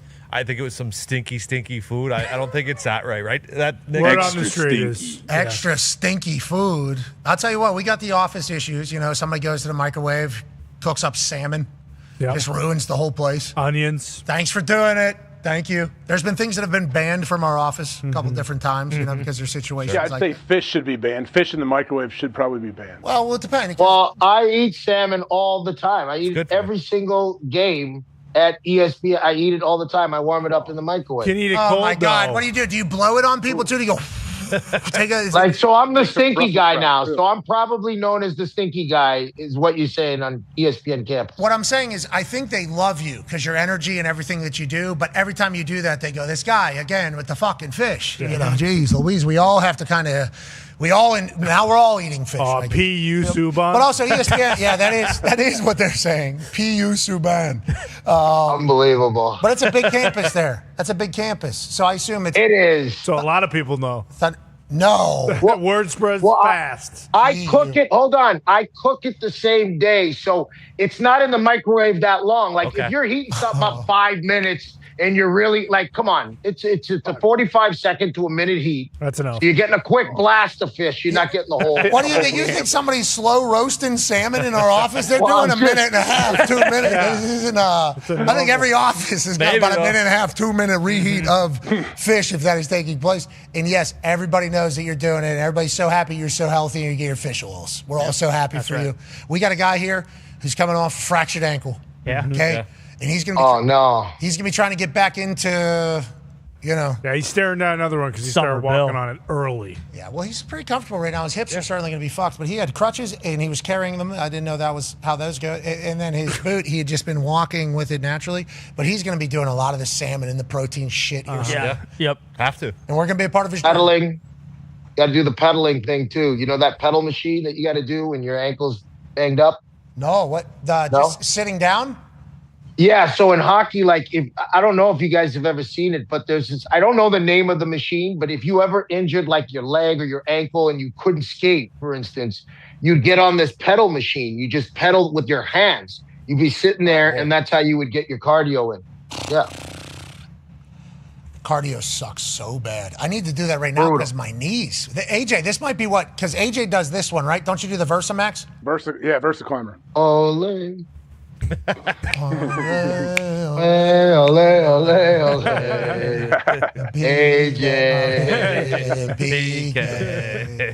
I like that you didn't want to say your name first, but you kind of did. No. You kind of did. I did, but you went with AJ instead. That was nice of you. Okay, let's pick the game tonight, please, sir. Pick the game this evening. Do you think the Canes come out of this long break after sweeping the first two series rusty, or do you think they are a buzzsaw at home as Montreal might be a little bit tired after a tough 7-game grueling battle with Buffalo? No, I think Montreal wins this game one. I do think Montreal wins game one, and I think that they win this game. I'm going to go 4-2. Whoa. Okay, we're doing exact scores. I like that. And let's go to hoops. You're obviously in the building in Madison Square Garden watching an epic comeback. I assume you're going to be biased towards the Knicks as well, so you can still do all the cool things that you get to do in New York. Is that how we're viewing game two this evening? Well, I listen, I've gotten some heat before going to MSG. So sometimes I do go in there and I get a little bit of heat with what I do say. So I still got to call it down the fairway, Pat. You know that. But I am and have become a Knicks fan. I am a Knicks fan. I have to say that. It's one of the hard work that I admire about the Knicks team. They leave it all on the court. So it's worth my time to go and watch them at the Garden. That's why I always show up. But now they got some star talent in Brunson and Towns. But Brunson, my God, I have to go back tonight. I have to go back and watch it with a chance to be a witness again of watching this guy take over a game and embarrass a team in the playoffs. It was so special to watch that performance. It really was. He never misses. That's what I learned whenever he was playing against the braids are going, Pat, the braids are going, and he's got this going too. He gets a little bit of this going too. But it's how he gets in between the defenses, whether it's the teardrop, whether he pulls up his mid-range game, he'll shoot the three. He doesn't care. He'll cross you over, and then he'll penetrate, he'll dish. Like he beats you so many different ways. So when I get asked the question of how do you rebound after blowing 22 points with 7 minutes left to go in a game, and I'm saying, well, first you got to figure out how to put this guy on a leash. Like he's a dog. This guy's eating you alive, and you guys are talking about like how you bounce back. Well, you guys got to figure out how to stop him. Yeah.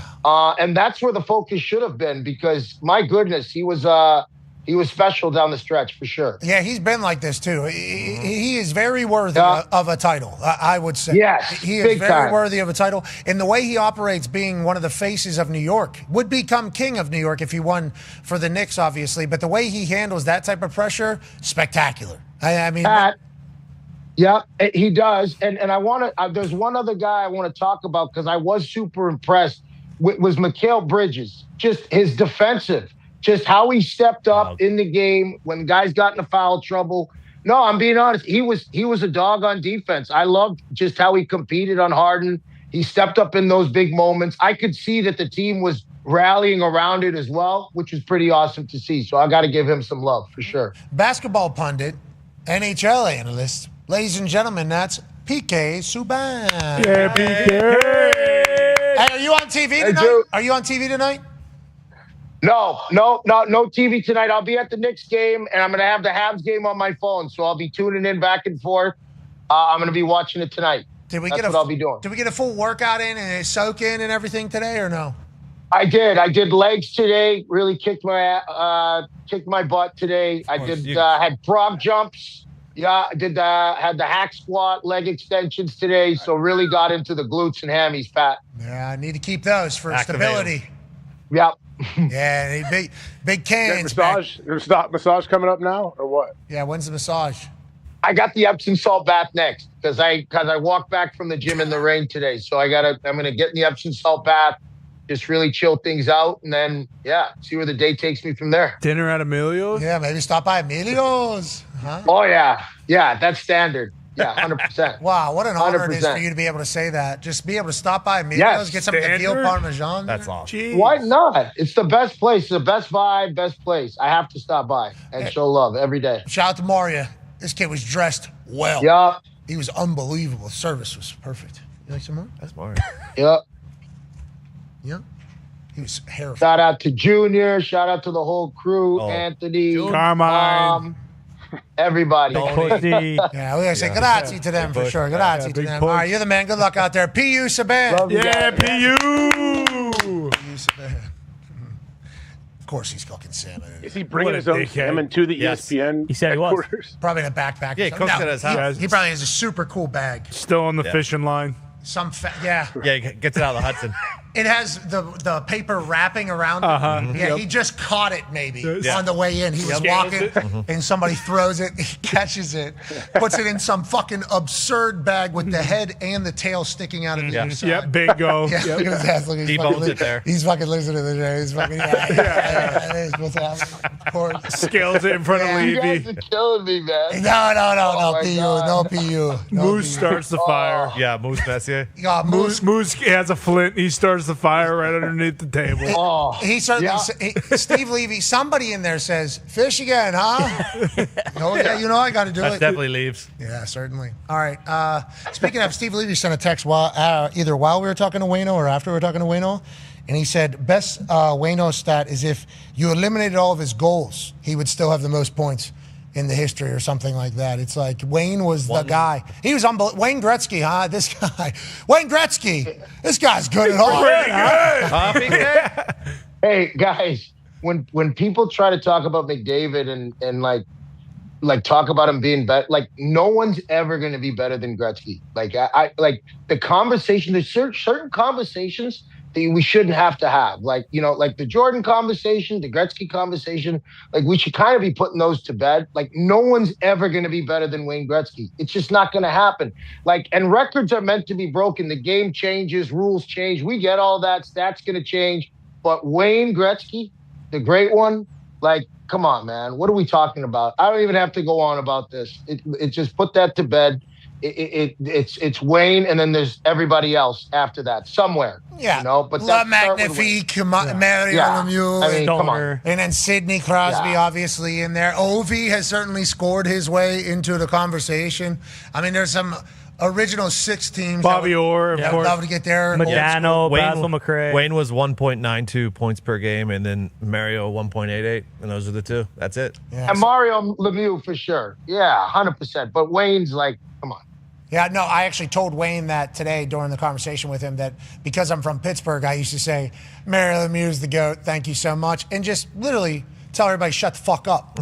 That's literally what I would do, just as a ignorant fan of the Pittsburgh Penguins. And then Sidney Crosby comes along. Guess what I got again? Hey, we got the fucking greatest player of all time. You shut the fuck up. And then somebody forced me to look at Wayne Gretzky's stats. Numbers. And it really changed everything. I was like, oh, shit. I've been pretty disrespectful here to Wayne Gretzky. It feels like I need to stop doing that immediately. Hockey's a great sport. We appreciate the hell out of you, PK. Keep cooking those fish, dog. Ladies and gentlemen, PK Subban. Yeah, PK. Definitely scaling the fish there. Uh-huh. Maybe even a couple like. You think he had the salmon from the lunchroom one day at ESPN, and he said it was trash. I can't do this. I'll bring in my own. I wonder if they even offer it because they know that everybody in the building and campus is going to have to smell it. Sure Great cafeteria. I was going to say, they got really nice stuff over there. Great food. I do believe that everything that I've ever had there, like top of the line. Delicious. Chefs and food and everything like that. There's been a variety of shit. You can get like obviously pizza, nachos, omelets, eggs, healthy. I think you probably. I would imagine you can get salmon. Yeah. It's really high end shit. Very really much nice. like the LA Chargers little food eatery cafeteria place I have. Very, very nice. Here is a shot of the place. You can get sushi there. This is from the schedule release prime time with the NFL Live folks, Dan Orlovsky, Hawkins. I believe Miss Laura Rutledge guided the tour through this entire thing. You really get a chance to see the entire place. ESPN is gigantic. They just won an award, at ESPN. Yeah. Mm-hmm. Congratulations, ESPN from the Sports Business Journal. Best in class. Wow. For the deal with NFL Network. Nice. Best in class. Mm-hmm. Yep. That's a big deal. Yeah. Best in sports media. Which means best in class. Which means Who else is in the class? there's other sports media. Everybody's doing sports media now. Freaking CBS, NBC, Amazon, Netflix, Apple, you name it. All YouTube, HBO. So fucking Turner, whatever. Nickelodeon. The other Tubi. one is whatever the. Sure. There's some. What's the one they're doing? The Twitch. The Nesson. Kick. Kick. There it is. Those ones. There's a lot of people. Rumble. Flatly. There it is. Yep. There's a lot of things doing Zuffa. sports. Wake up! Welcome to the world, AJ. What's wrong with your brain? Just asking questions. Just asking questions. You got bees on the brain. Don't call them a bee brain. Is that what happened in the middle of that question? You were just like, you know what? I just saw a bee. shit, The Queens lose. Yeah. And then he had to go back. Wemby, I was pissed off because Wemby obviously has B at the end of that. yeah. So now you are. Wemby. He's actually naming his hive potentially the Wemby hive. So now he's kind of feeling a little bit of an extra closeness to Wemby. So even though we were 15 minutes past that situation, he still had the Wemby hive on the brain. After starting the other one. And I'm happy you got to that. did. I'm happy you got that because that's what you wanted to know. Yeah, I could not just continue. I had to stop, pause for 12 to 15 seconds, forget it, and then come right back to it. I thought you did great. Honestly, landing the plane. We've all been there, brother. Don't you worry about that. But the beehive shit is crazy that you're actually doing this. Love it. I would like to let you know that. It is crazy.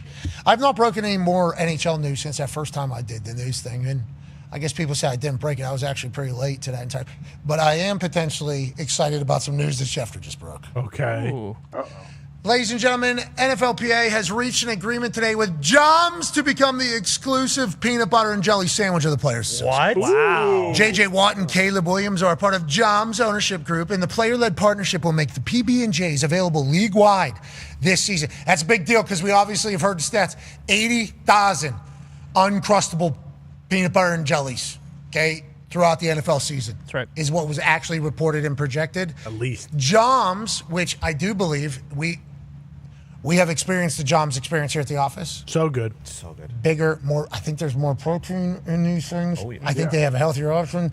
Them inking a deal. Very happy for them. Congratulations to the Joms team. We have met them. Them wanting to become, a part of the NFL and partner with the NFLPA was a big deal. And I'm excited for that. I'm also excited for potentially this means more growth for Joms. Joms, yeah. Wait until people have these things. Joms are delicious. They are fucking good, and you don't immediately need to feel like you need to get it out of you. No. It's good, and I'm a PB&J guy. I have been. Actually, as a child, I wanted to open a peanut butter and jelly restaurant where we would serve different styles of peanut butter and jelly. Obviously, you have it on the bread. What type of bread? What type of cut? Is it toasted? Is it not toasted? You can put these things on bagels. You can put them on absolutely anything. You can put two waffles together and have a peanut peanut butter and jelly on the outside, maybe even French toast. You can do so many things with the peanut butter and jelly, and I think everybody in America at least agrees on that. That's why the number was astounding whenever they reported what the NFL was going through. But me and AJ, I think we would both say, that makes sense. I mean, just being able to just snag those things. We're at the Ohio State Buckeyes building. So much things are available. Oh, there's a Uncrustable peanut butter and jelly option right here. Boom. Give me that thing every single time. John seems to want to get into the game, AJ, a little bit. They do, and they're one of the. That's like a thing now. If you go anywhere, they claim like they add protein to everything. Any drink on a lot of these fast food menus with smoothies, like it's a protein thing. And Joms actually are, I think, a much healthier option. Shefty breaking the news, because this is potentially a gigantic one. Salah just came out and said no seed oils in the building anymore. Yeah. Joms? No seed oils. No seed oil. Wow. PB&J knows, some big J PB&J news happening right in front of our eyes right now. Congrats to all parties getting the deal done. And congrats to Shefty breaking a PB&J news. Good work, Shefty. There you go, Shefty. We appreciate that. Anything that we missed that we need to talk about? Oh, yeah, baseball. Shohei Ohtani. He's dealing and donging. Woo. Ladies and gentlemen, Shohei Ohtani last night was absolutely dealing. And on the first pitch of the evening, remember, he has been called into question over the last couple of weeks about his ability to pitch and also still remain a lethal hitter. Well, on night that he is on the bump, first pitch of the game in which everybody's tuning in to watch him, he takes that shit yard. Shohei, obviously still dominant. What's the conversation about him, Ty, and what else is happening around baseball? Yeah, I mean, he's still very dominant. His dominance is to the point where, like, last night, he wasn't super sharp, really, but he doesn't give up any earned runs. His ERA, I believe, is .73 through his first however many starts of the year. That's, like, the best ever, going back to him and one other guy, Jacob deGrom, have had that low of an ERA through this many starts in the year. And, I think Shohei has said, hey, if I'm pitching, I also want to be hitting. They kind of tried messing with that a little bit, but it's just to the point where, like, this guy needs at-bats. It's as simple as that. He doesn't need to just lock in on pitching. Now, we'll see if they continue to do it, but they've been pretty successful so far. That was his first home run. And then, obviously, I don't want to say we're definitely not in the dog days, but we are to the point now where it's like teams are kind of starting to figure out who they are a little bit more, what their identities are. You got the Braves in the National League are kind of far and away the best team right now. I shouldn't say far and away, but they've been the best team wire to wire. They've been incredible, and they're in the same division as the Mets and the Phillies, who obviously spent all the money in the world this offseason. And then in the American League, very surprising, the Tampa Bay Rays are the best team in the American League. And they'll small ball you to death, bunch of singles. They bunt a lot. They put the ball in play. They kind of force the other team to make mistakes. It's boring. And that's the thing. You can boo them, but their team is made up with guys you've probably never heard of, with the exception of maybe Junior Caminero, who he's a very young player. He hit 45 homers, was in the home run derby last year. But NL, probably 6 or 7 teams that are very good. The AL only has, I believe, 2 teams over 500, so the AL absolutely stinks. And then, Tony, the NL Central is unbelievable, obviously, which the Pirates are in, but I know you have something else. I do have a quick stat. If you put those division rankings back up there, the AL West leader, the AL Central leader, and the AL East leader are all the lowest spending teams in those divisions. Oh, so will this help or hurt the CBA negotiations that are about to take place about a salary cap? But you want to get back to conversation about teams that normally don't spend and normally don't have success. The NL Central, I think, is one of those that is kind of littered with those types of teams. So I think you're about to dive into that. The Buccos have a chance. Look at us above 500. Whoa. Why are we only one game above 500? That's fine. And you're in last. Is this new? That's completely fine. What we haven't seen? I haven't seen this in a while. Is this right? This is updated. It feels like you're upset about. What are you upset about? You should be ecstatic about them being 25 and 24. Right? Shut up, Red Sox. You guys haven't sniffed anything other than last place since literally day one. One game out of the playoffs right now. We're not in last. We've one also game won out of 4 the of our last playoffs. 5. You're 22 and 27. And that's going to get it done in the AL it's this wild year, card, baby. All right, enough, please. Can you go back to what happened to the Pirates? We need Paul on the bump a little bit more. I wouldn't say anything necessarily happened. They're kind of just their bullpen has been. Pirates have been losing a lot of close games. So it's not like I feel like in years past, and Tony, correct me if I'm wrong, but early in the season like this, they lose a lot of these games and they're getting their ass kicked. Either it's like if Skeens isn't on the bump, they were defensively very bad, and then their offense wasn't any good. Connor Griffin has been on a tear, the young phenom. He's really starting to kind of get his feet wet, and it's like, oh, okay, yeah, we are watching the everyday shortstop of the Pirates for the next 15 to 20 years if he stays healthy.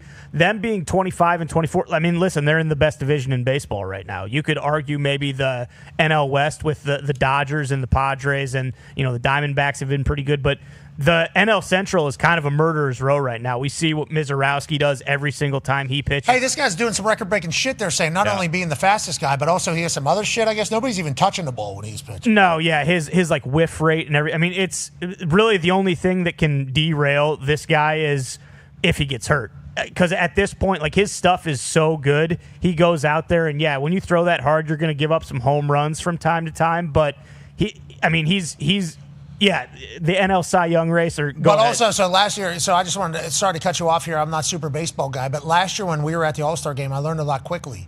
He made the All-Star team with only 5 starts, and the fans were very pissed off about that. But everybody in baseball was like, yep.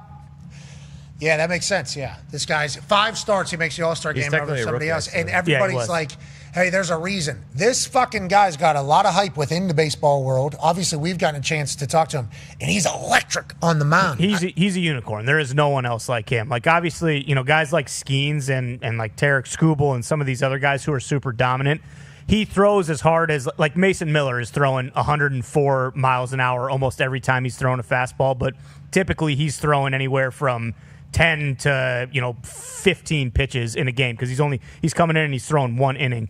Mizorowski is throwing 104 like 25 pitches in a game, or he's throwing over 100, 40 of however many like he's doing it every single start, and we've never seen a guy like this do that type of stuff before because, like, physically, it just doesn't seem like you should be able to. A guy shouldn't be able to throw that hard every 4 days, and the numbers are staggering. The amount of 100-plus mile-an-hour pitches that he's thrown just this season ranks him, in like the top 10 of like the last 20 years or something like that. Like, it's truly staggering what he does day in, day out. So this is the Cy Young race. Shout out to Eric Cross, MLB. This is currently the NL Cy Young race, and it's just littered with not only brand names, but incredible talent. Baseball has been bringing it. World Baseball Classic helped. We talked about this with hockey, with the U.S. Olympics, the men, women, and Paralympic teams winning, and hockey becoming like a spotlight for a lot of Americans. World Baseball Classic, I think, brought a lot of hype to baseball, and they've been bringing it. And obviously you were away for paternity, which we obviously appreciate. Came back with a brand new car, which, Goddamn right. Brand new van. It's not brand new, but yes, I am driving my wife's car right now, yes.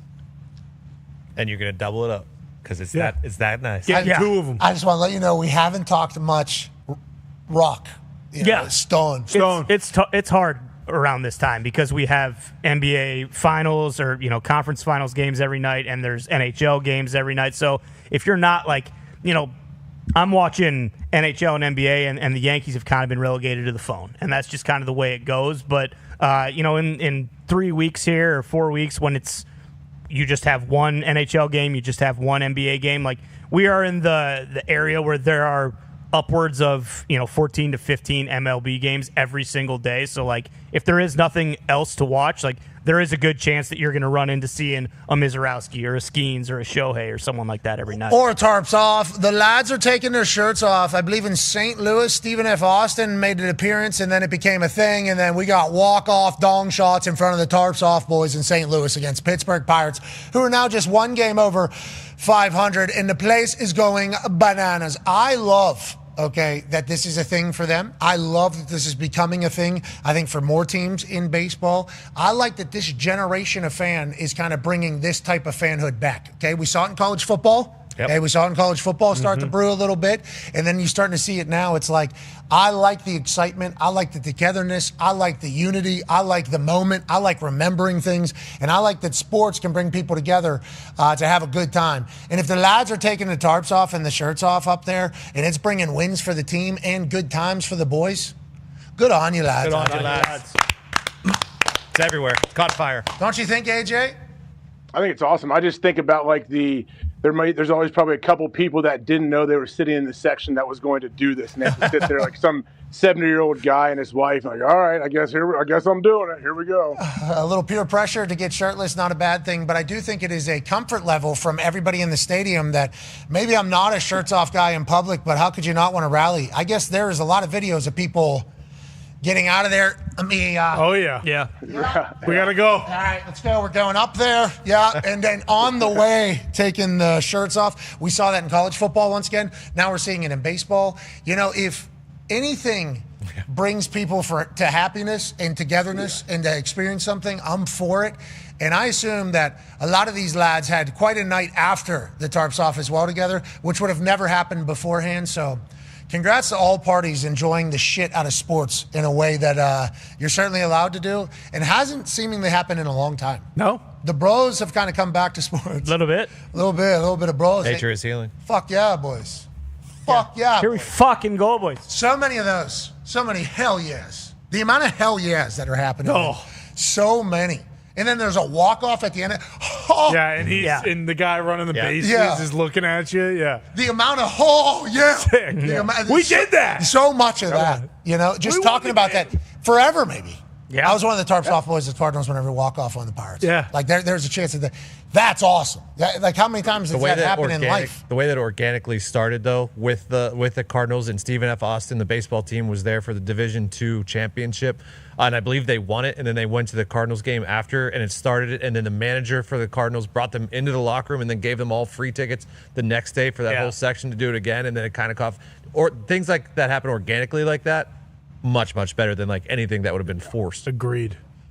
What do you immediately talk about marketing ploys that end up being a nightmare and actually work against you instead of for you, but everybody's super smart because they went to a hard school and they think they're marketing geniuses? I have no idea, but it feels like you have something to say about it. No, it sounds like that's what you're talking about. No, these forced campaigns or forced things that kind of are put out there. Some super genius thinks of it and is like, yeah, we'll get everybody to buy in on this. And then all of a sudden it's like, we look like assholes. The natural things have to happen. That's why.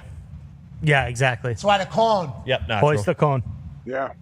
Cone is so awesome. That was just genius from one company that saw exactly what would happen if they slapped it on a shirt. What's that? The hoist the cone? Fanatics? Yeah. They knew exactly. Yeah, that was, they knew. That wasn't a guess. That wasn't organic. That was, you're welcome, Pittsburgh. Watch this. Fanatics gets a lot of heat for a lot of things. They kind of created a pretty sick tradition in a once viewed fuck up, but maybe just a foretelling of what was to come. We don't know. With anybody, can anybody read the future actually and read minds? Oh, I'm being told no. CIA can read your phone. That's what we're being told as well. They can also read your mind too. We know that. Yeah, Patriot Act or whatever. I think we all know that just there with my words are their words. Yeah. Mm-hmm. Their words are your words, and they can put words. Anything changed on the mind reading situation? I guess not happening. They say my credit card thing. Somebody's gonna have to get that one for me. Figure that one out. D-Butt immediately upon meeting him for the first time, opening phone, scrolling phone, getting to something, knowing exactly what that is. Unless he was able to Bluetooth into D-Butt's phone there, which fuck. Sounds like he does have a device that he can do that Maybe he's with. able to do that. How do you do the... But then where's he looking at? Is that just popping up on contacts that he's wearing? Like, where does he see the answer at as well? Because he was holding something right in front of him. Someone telling him in his ear? Does he have an earpiece? But how does he get the draft order? And I would like to know if there is an earpiece for another person there, like what they think about my participation abilities, in this entire thing. You've been through a lot together. What do you think about me? Were you a little bit worried about me? Because there was a couple times where I was a little bit worried about me because I had multiple different thoughts. And he called him out on both of them. So I don't think he's reading minds, though, AJ. He needs to plan a big stunt. That's the only way he can do it. He needs to be in, like, Times Square and then, like, teleport to, like, Hong Kong or something. Now you see me? Kind of. Like one of those actual like pictures that they have, the big portal things. Yes, that I think porn stars have really kind of taken advantage of. Yeah, right. Yeah, they turned him off because of that. Yeah, because everybody was just going in there going, look at my OnlyFans. Yeah. Hey, this used to be for OnlyFans, but now it's for the only plans everywhere. Mm-hmm. That's what you remember those? Those were like kind of becoming a thing. Yeah. Oh, yeah. If Shams could, or not Shams, Oz, if he could do that and like end up on like the top of the Eiffel Tower, just like holding on. I think he could. Then I think he could kind of put this all to rest and be like, oh, really? Good luck, Shams. Good luck, Sean. We do get to see. Sorry. Good luck, Oz. Good luck, Oz. Good luck, Oz. Both of you. There is some magic that happens in sports on a regular basis that nobody can kind of describe, like an in the park grand slammy.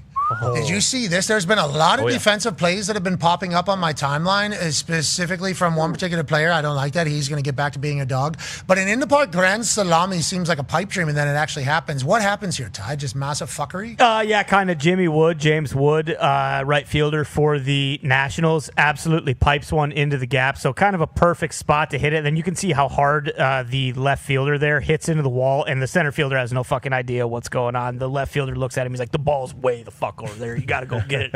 And James Wood is he's young. He's very fast. He's tall, so he's a long strider. So really, once that kind of caromed back into center field, it was like, all right, fuck it. Let's try to get an inside the park grand slam. I'd be very curious to see how many of these there have been in MLB history. You could probably count them on one hand, but there have been quite a few inside the park home runs this year, Little League and otherwise. So, I mean, it's like... What does that mean, Little League? Well, Little League would be like if there's like a bunch of errors and shit, and like so you hit like a ground ball into the outfield and it goes past the guy's glove or whatever, and then you end up scoring like... If you're in Little League, you still count that as a home run because it's like, hey, I got all the bases, I'm still good. But like James Woods, like that's a legitimate... That is considered a home run. That's a grand slam because there were no errors on the play. He actually made it to home. It counts the same as a home run does. One of the greatest photos of all time is him pointing where the ball is with him going, what's that? The ball is behind him inside the park. Grand slam. I also saw him. I saw some gamesmanship. Oh. Bobby Witt Jr. Yeah. Love this play. AJ, anytime I see a little sleight of hand take place and it actually work, I love it. So obviously he got a big hit and a throwback from the catcher. Aaron throw. Bobby Witt does... what's that? And then the third base coach goes, oh, jeez, he doesn't have it. He doesn't have it. That's what he's saying to him right there.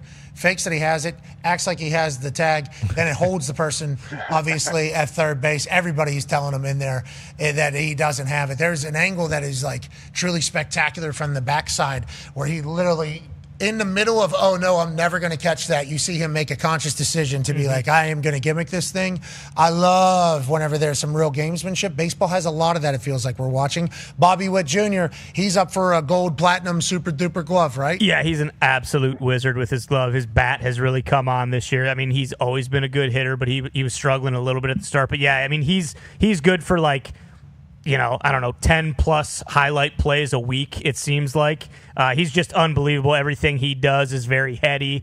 Every play he makes that is incredibly difficult, he makes it look super easy. And it'd be nice if the Royals could pick it up a little bit because they're kind of a younger team that has a lot of guys who are, they got the Pasquatch, they got Jack Caglione, they got a bunch of, like, young talent. But they've been struggling a little bit. So it would be that's the type of team who, if you're not really invested in baseball, like you could see yourself kind of pulling for them and kind of riding their story for the rest of the summer. And Bobby Witt's got silky hands. Yes, yeah, very silky mitts. You got silky mitts out there. PCA's in the middle of one right now. I'll figure it out. He will. Come on, PCA. Come on, Pete. Boom, bang. Couple come on. Yeah, happens. Just a quick mental lapse. Long season, a lot happened. Mm-hmm. He's a dog. Yeah. We're excited to watch him continue to showcase that. Jazz Chisholm Jr., he was doing some cool stuff. Is he back? What do we have out of him? Yeah, Jazz is. He did not have a good first couple weeks, first month of the season, and this is a contract year for him, so very, very important. He's been slumping big time, so he basically said, okay, I need to start wearing my teammates' pants. I can't wear my pants anymore. Giancarlo Stanton is on the IL right now. Jazz said, hey, Big G, let me wear your pants. Let me put Big G's pants on. Exactly, and Big G basically said, like, yeah, there's a lot of homers in those pants, so I figured if I can't use them right now, Jazz can.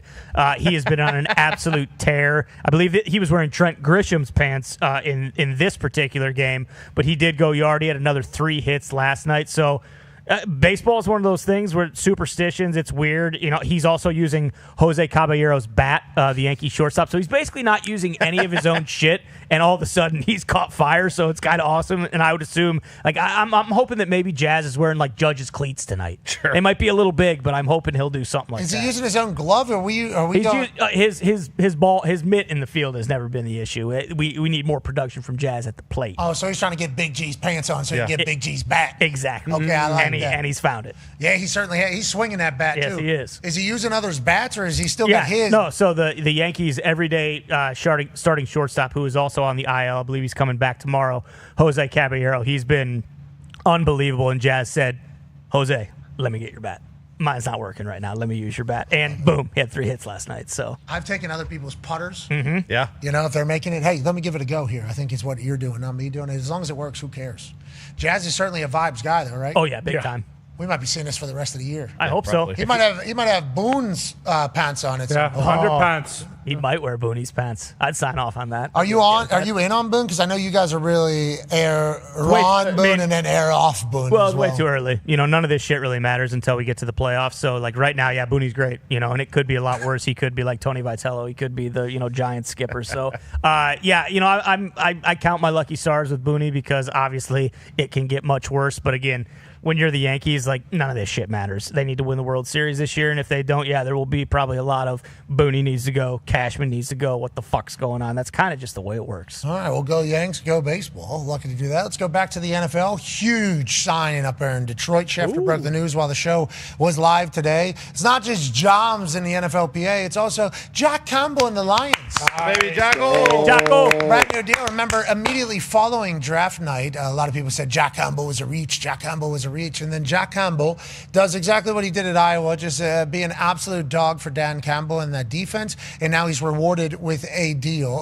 Foxy, we knew this was coming for Big Jack Campbell. Yep. Yeah, absolutely. Jack Campbell's everything you want in a linebacker, okay? On that defense, you got Aiden Hutchinson.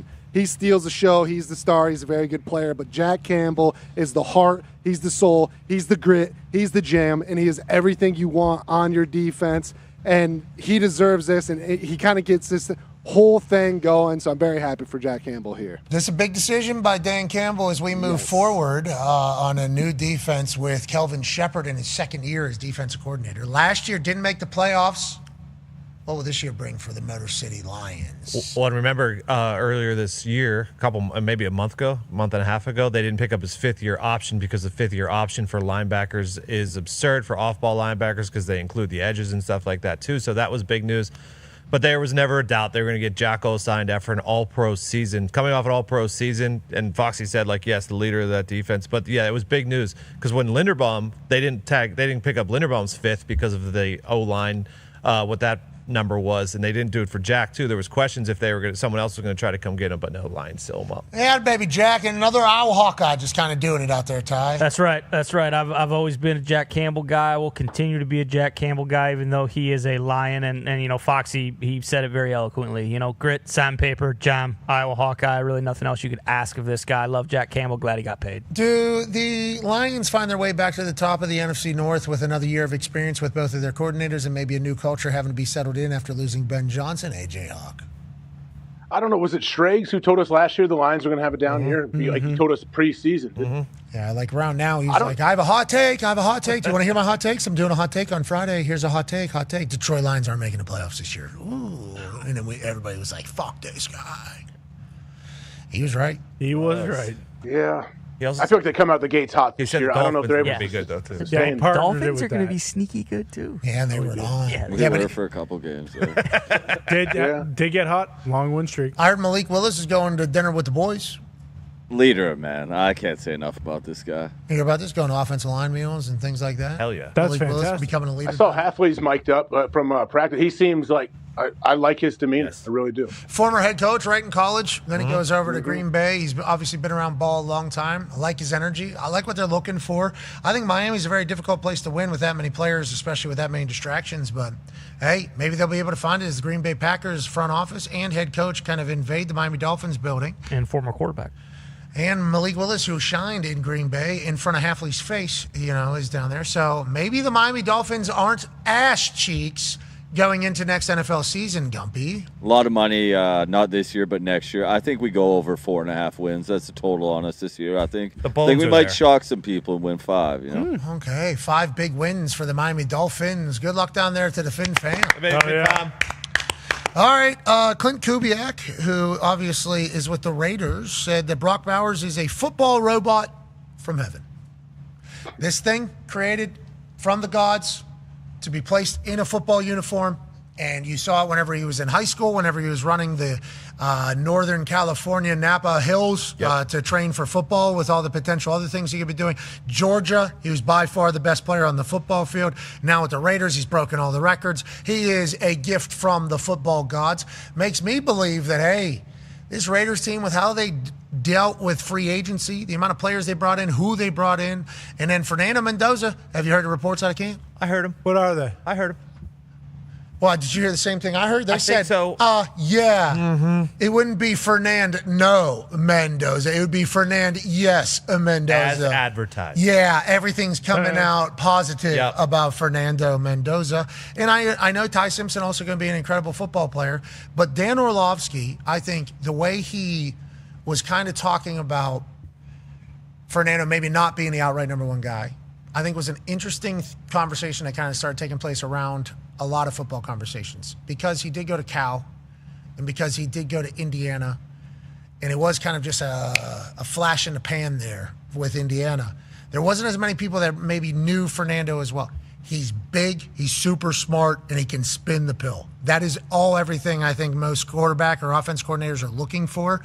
Kirk Cousins there now. The conversation is going to start to be, do you start Nando or do you let Kirk lead the way and let Fernando kind of fill in behind? I think that's only going to continue. And until we get eyes on it all, it's harder for me to believe anything because the coaches are going to have to compliment him.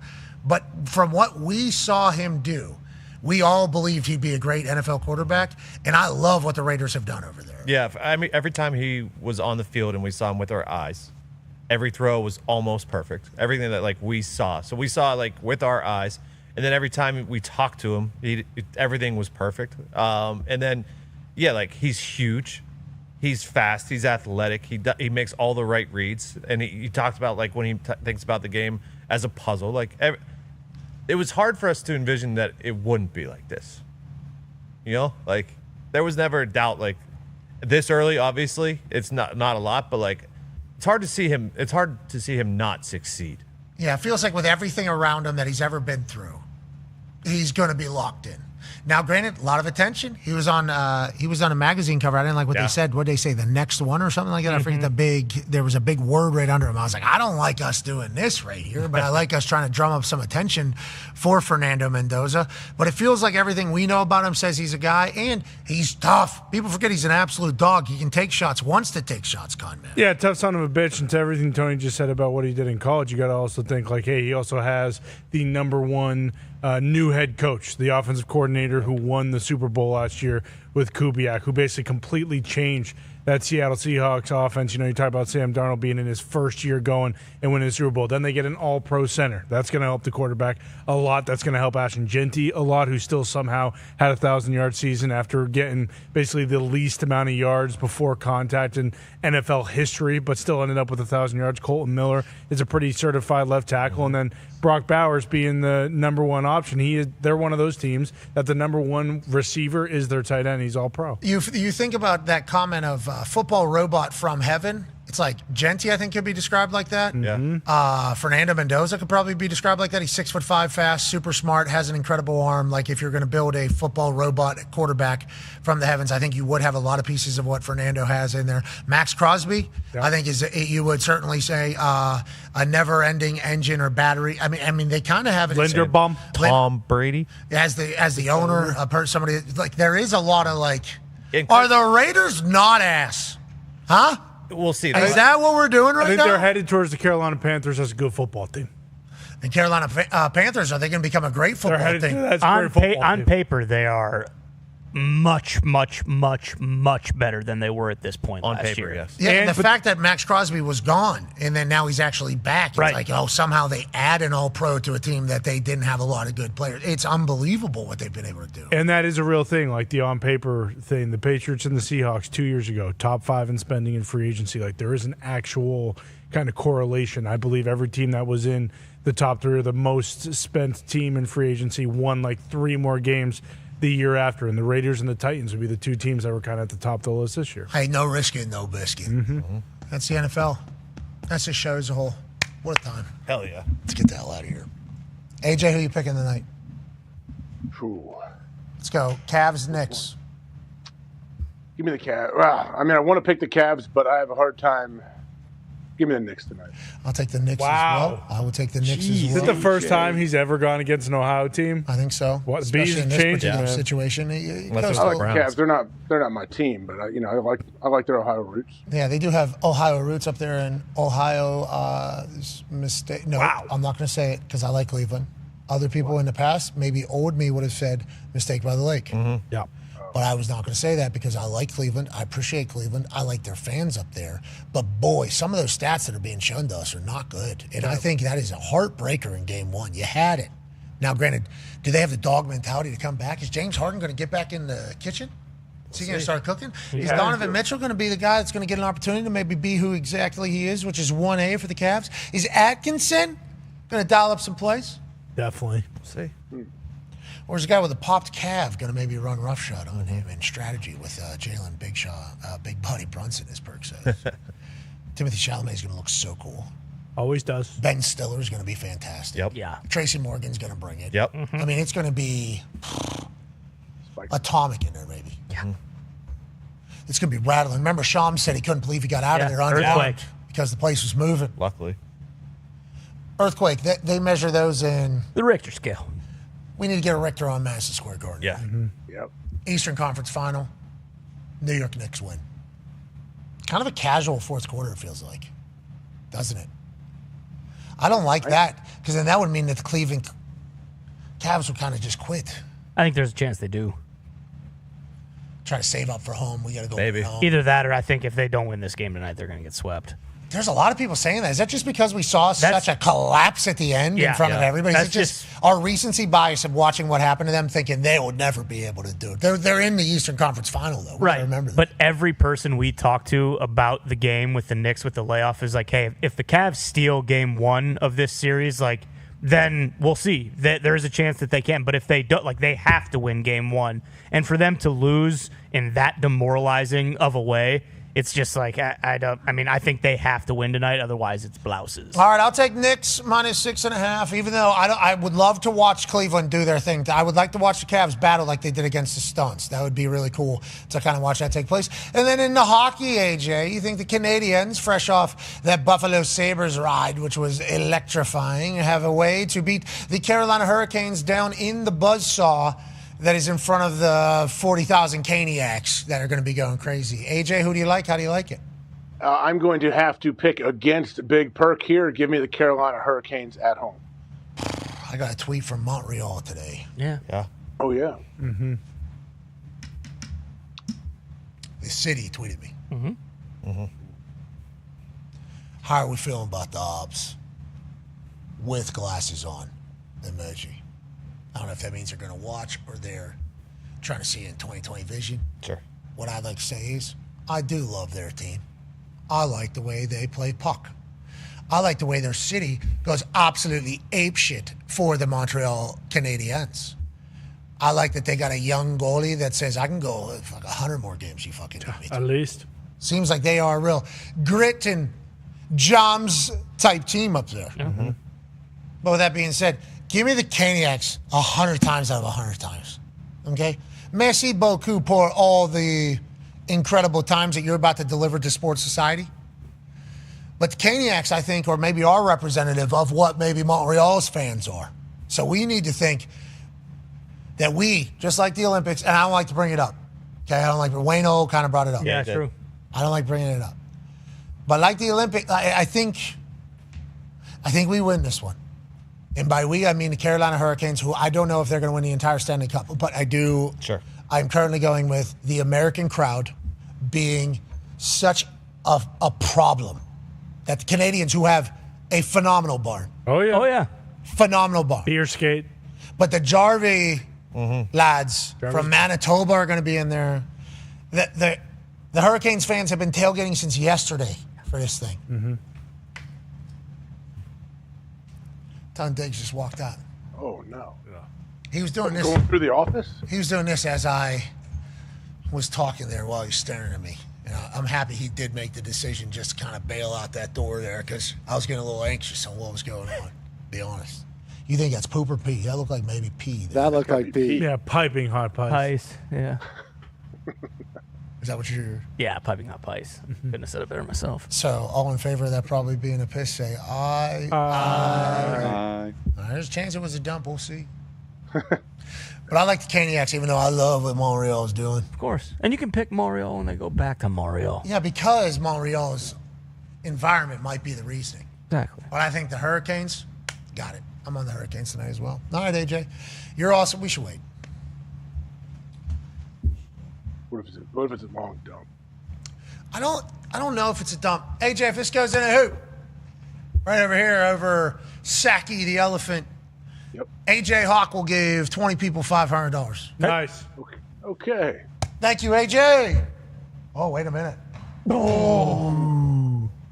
As we wait for Dahn Diggs, who will so graciously give 30 people $500. Okay. Thank you so much for doing that, Tone.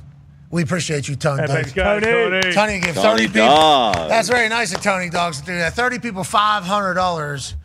All you're going to have to do is repost this post, say something nice to somebody, and maybe you could be randomly selected to be one of the $3,500 winners. It was a piss. Oh, jeez. I don't know if you heard. He almost gave away $15,000. Yeah, I heard giggles when I walked away, so I had to see what was going on. It was a piss. Yeah. Piping hot pies. Piping hot pies. When we don't take the break at that one. I don't think we ever have. But then we carry for another hour or so. Yeah. Yeah, it gets tough for me, too. I'm starting to bop a little bit here. But, Tone, we were waiting for you. Thanks. Appreciate it. Be a friend, tell a friend something nice. It might change your life. We're in this thing together. We'll see you tomorrow. What a great night of sport. Yeah. Let's enjoy it all.